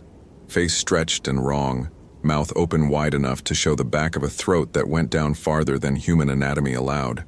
Blake's eyes, pupils vertical, reflecting yellow. Blake's hands with too many fingers, nails black and hooked. The photos deleted themselves as Robert watched, wiped from the gallery, disappearing backwards chronologically until only the innocent summit selfie remained. Message. Found your GPS track. Coming to you now. Stay there. Robert powered off his phone completely. He'd thought technology would protect him, would document the impossible, and provide evidence that withstood scrutiny. Instead, the technology was compromised, weaponized, turned into a vector for whatever was hunting him. Hunting. The word sat heavy in his mind. He was being hunted by something intelligent enough to use radios and phones. Something that understood how humans communicated and navigated. Something that could be Blake Wilson well enough to fool electronic systems if not human eyes. How long had it been Blake? When had the switch happened? Robert's memory retrieved conversations from the past 3 days. Blake discussing Shoshone legends with unusual intensity. Blake insisting they visit the Bristlecone Grove specifically, Blake asking detailed questions about Robert's research, his methods, his plans. At the time, Robert had interpreted it as professional curiosity. Now he wondered if something had been learning him, cataloging his patterns, understanding how to manipulate a rationalist who demanded evidence and trusted data. The sun touched the western peaks. Maybe 2 hours until sunset. Temperature already dropping, dry wind picking up and moaning through the limestone formations. The sound could be wind, could be something else making sounds like wind. Robert activated his GoPro, the backup camera he'd mounted on his pack strap for continuous documentation. If something happened to him, if he didn't make it off this mountain, at least there would be video. Evidence that couldn't be dismissed as anecdote or misperception. He approached the outcrop carefully, checking angles, watching for movement. The stone felt warm under his hand, retaining the day's heat. Inside the arch, the temperature dropped 20 degrees instantly. The shadow wasn't absence of light. It was presence of darkness, thick and textured and wrong. Something hung from the arch's ceiling. Robert's headlamp caught it. Bundles of sage and juniper bound with sinew, crystals on leather cords, strips of bark inscribed with symbols he didn't recognize. Offerings, warnings, protections placed by people who believed, who knew, who'd tried to mark dangerous places for others. Robert had a habit of photographing such things for his Anthropological Artifacts of Wilderness Superstition collection, always careful to note how these practices represented cultural transmission of baseless fear rather than responses to genuine threats. Now he wondered how many people had left these protections, how many had survived to tell others, how many hadn't. The radio crackled to life despite being powered off. Blake's voice, distorted now, losing human cadence. "Robert, I can smell you. Smell your fear. Smells like everything you wrote is burning." Robert threw the radio against the limestone. It shattered, battery pack separating, electronics scattering. The voice continued from the broken pieces. "Everything you know is burning. Everything you are is food." He ran deeper into the outcrop, away from the voice, boots sliding on loose stone. The formation was larger than he'd mapped, extending back into a canyon system that twisted between limestone walls. His GPS showed his position, but no terrain data. This area hadn't been surveyed at high enough resolution. The canyon opened into a depression, maybe 50 feet across, floor covered in white dust that wasn't limestone. Bone dust. Robert recognized it from field research from sites where native peoples had processed game. But this was too much, too fine, too uniformly distributed. Centuries of bones ground to powder. At the center stood a single bristlecone pine, dead but preserved by the dry climate, branches reaching up like supplication. Its bark was carved. Recent carvings, raw wood showing yellow-white against weathered gray. Symbols that looked like Navajo figures, the holy people, but inverted, corrupted, wrong in ways that made Robert's eyes hurt to track the patterns. Around the tree's base, clothing, Park Service uniforms in various states of decay, modern synthetic fabrics that should have lasted decades, rotted to fragments in the dry air. Name tags still legible on some: Martinez, Yazzie, Thompson. Names Robert recognized from memorial plaques at the visitor center. Rangers who died in Great Basin over the past 30 years. Falls mostly. Heat exposure. One listed as mountain lion attack. One uniform was fresh. No decay. Name tag read, Blake Wilson. Robert heard it before he saw it. Footsteps approaching from multiple directions at once. Not human footsteps. Something with claws clicking on stone, rhythm wrong for 4 legs or 2, shifting between gates as if it couldn't decide what it was.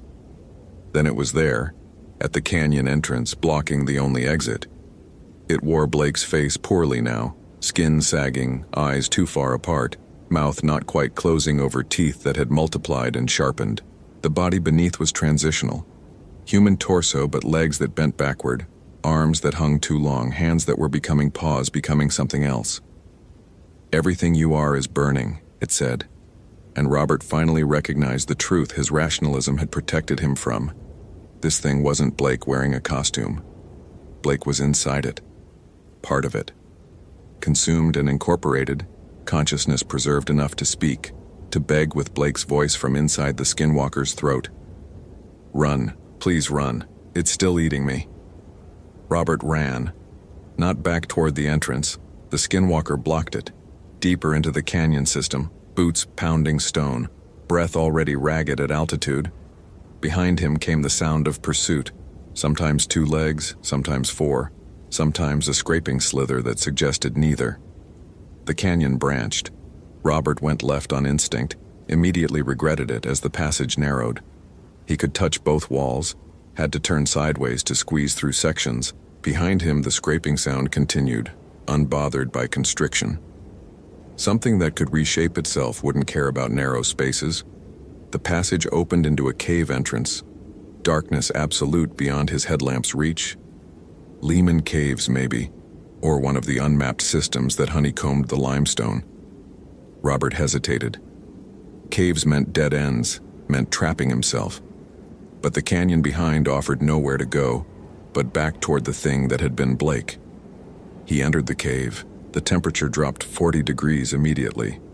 His breath plumed in headlamp beam, condensation forming on the limestone walls. The cave extended beyond his light's reach, floor descending in uneven steps, formations growing from ceiling and floor in slow mineral patience.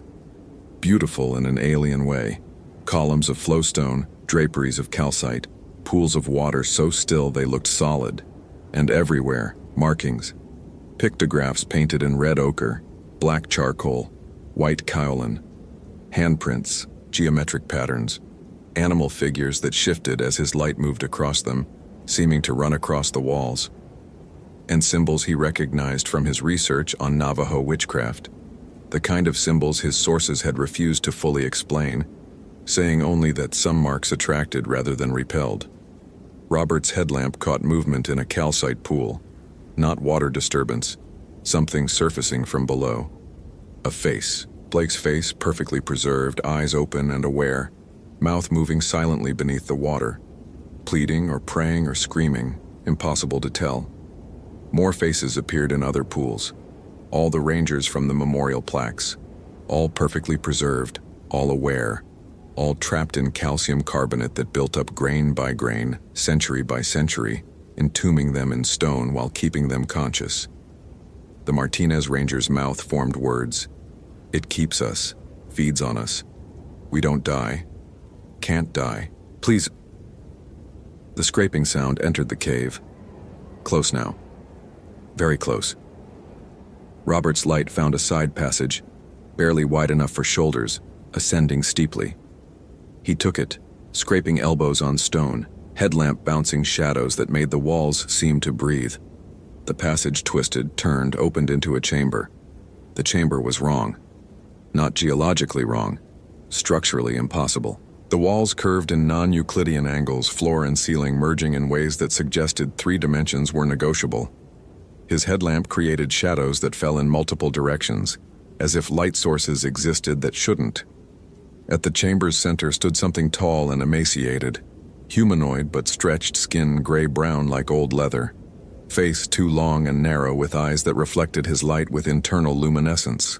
It wore fragments of hide clothing, coyote, mountain lion, crow feathers, stitched together with human hair.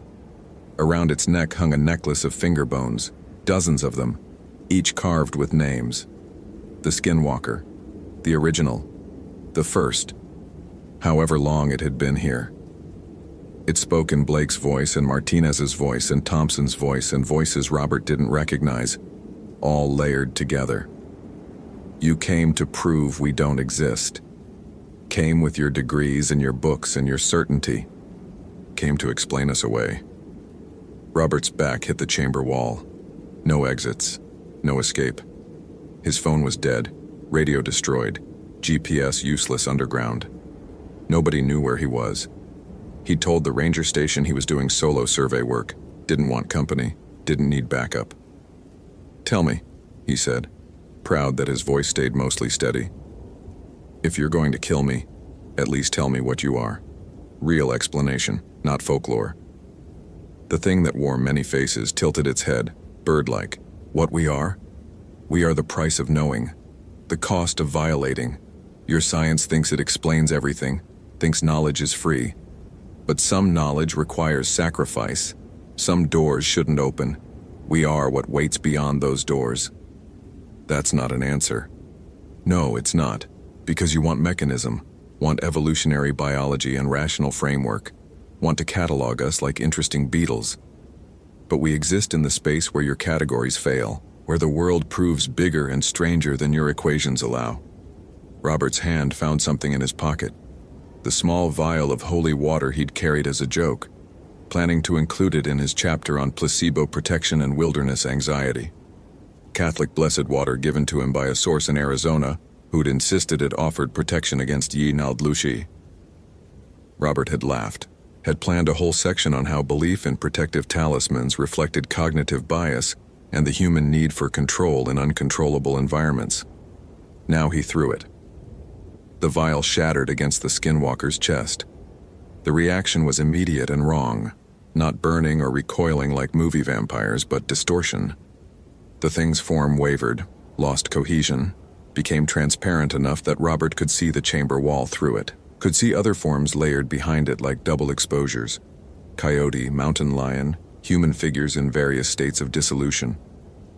The skinwalker screamed, sound pitched beyond hearing range but felt as pressure in Robert's sinuses. It lunged forward, reaching with hands that were paws, that were claws, that were too many fingers all at once. Robert ran. Back through the impossible chamber, into the ascending passage, down into the main cave. His headlamp caught the faces in the calcite pools, all watching, all mouths moving. Run, run, run!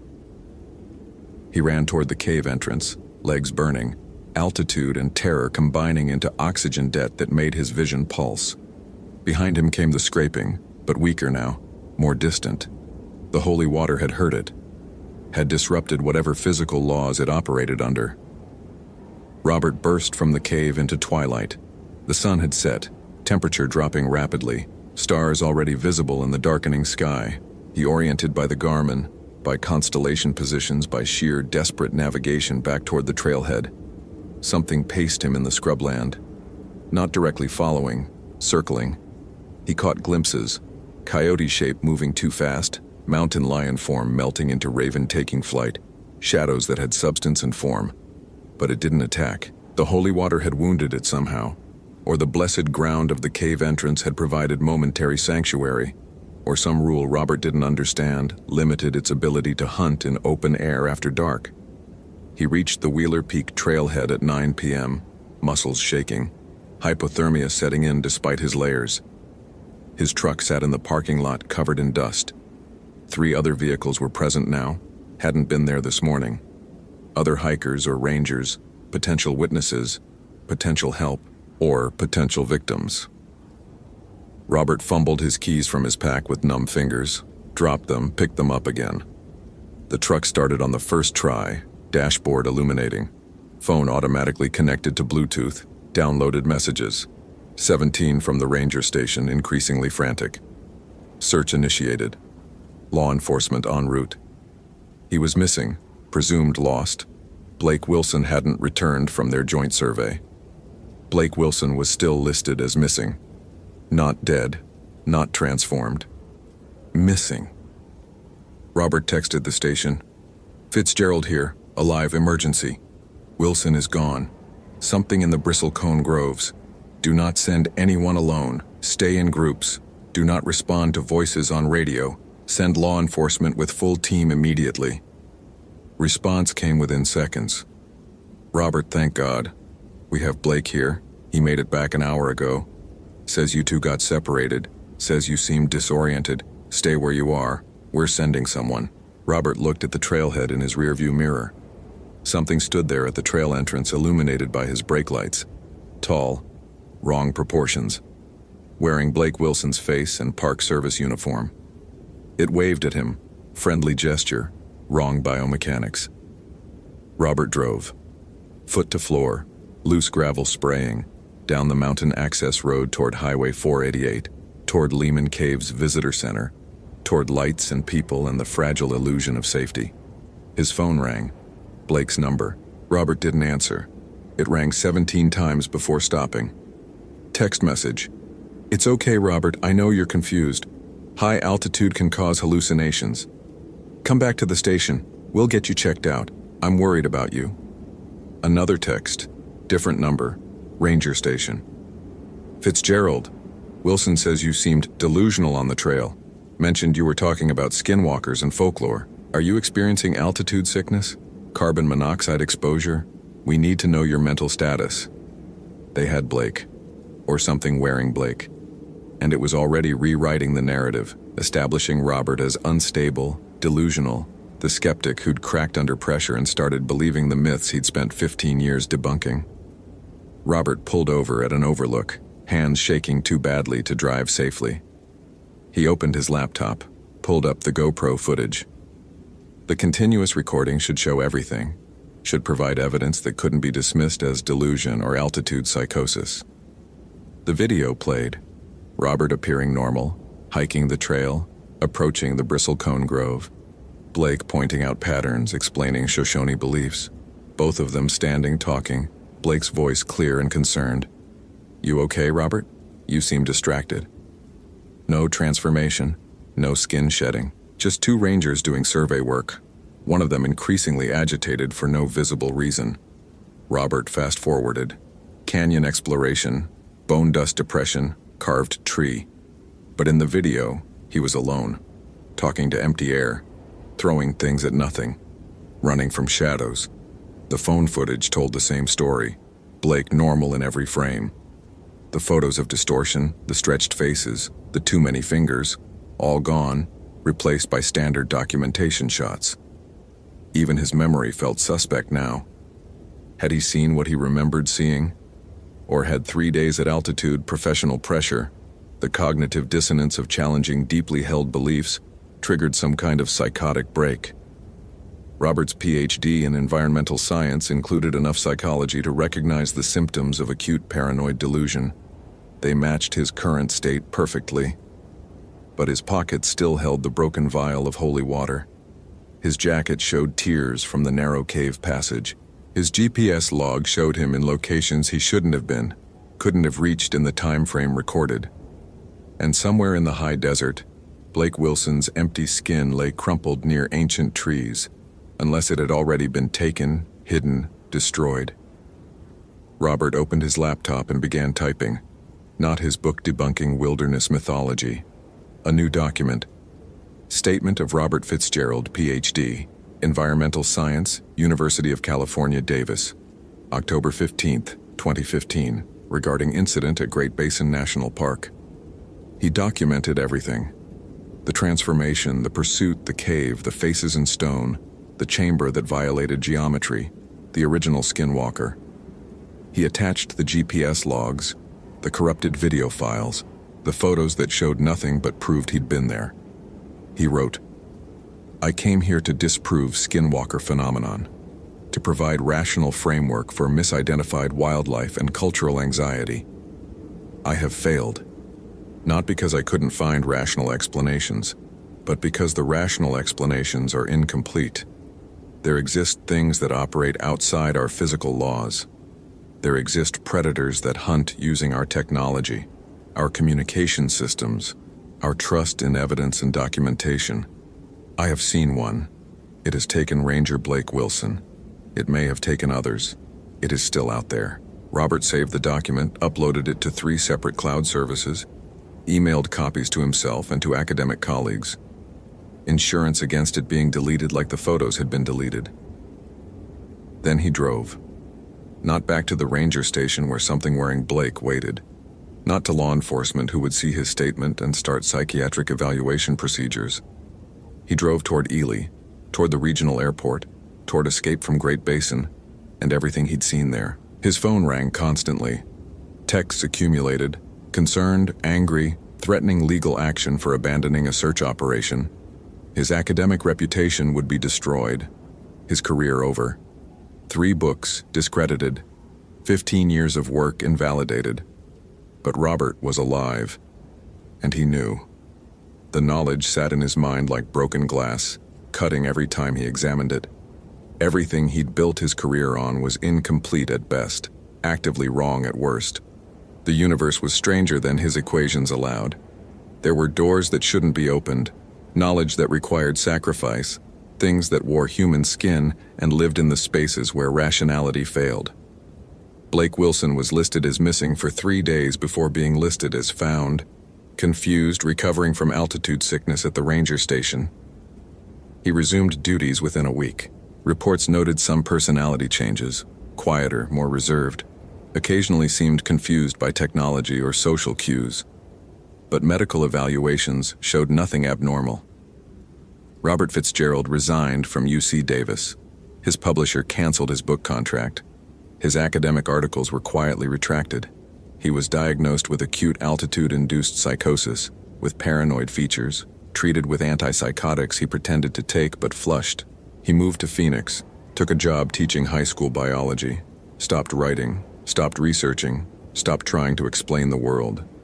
But he tracked disappearances in national parks, noted patterns, rangers who vanished and returned subtly wrong, hikers whose bodies were never found, locations where incidents clustered around old places, sacred places, places marked with protections that rationalists dismissed as superstition. And late at night, Robert would pull up the corrupted video files and watch them with specialized software that caught frames the normal player skipped.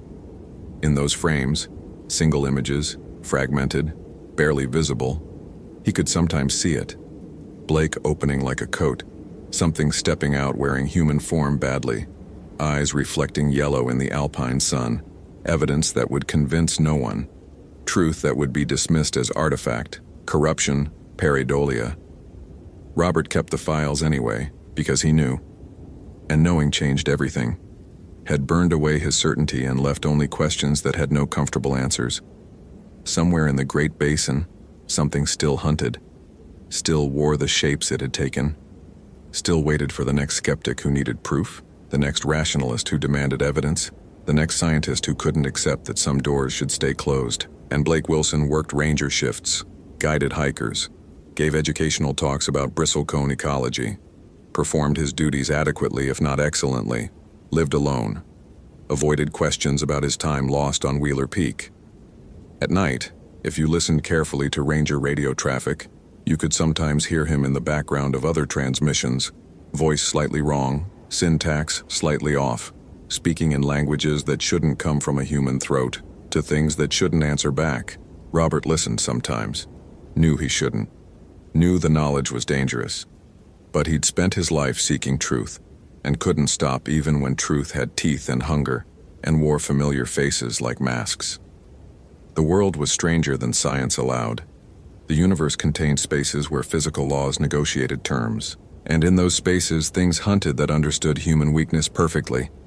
The need to know, the desire to prove, the pride that demanded rational explanations even when rationality itself was the trap. Robert Fitzgerald had opened that door, had seen what waited beyond it. And though he'd escaped with his life, he'd left something behind in the Great Basin caves.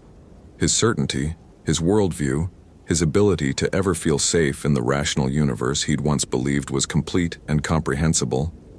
He lived in Phoenix now, taught biology to teenagers, never hiked alone, never visited remote places, never returned to Great Basin.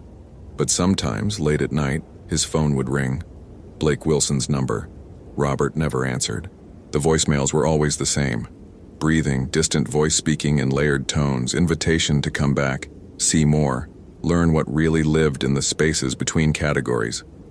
Robert deleted them immediately, but he never blocked the number, because part of him, the part that had built a career on evidence and documentation, still needed to know, still wanted proof, still believed that with enough data, enough observation, enough careful analysis, he could understand. That was the trap. That would always be the trap. The rational mind's need for comprehension was exactly what things like skinwalkers fed on. And somewhere in the high desert, in caves beneath limestone, in groves of ancient trees, they waited. Patient as stone, hungry as time, knowing that another skeptic would come eventually, another scientist demanding proof, another rational mind ready to burn. Hope you felt genuine terror. If you appreciate authentic horror rooted in real folklore, consider following for more stories. Which moment scared you most? Share your theory about what happened.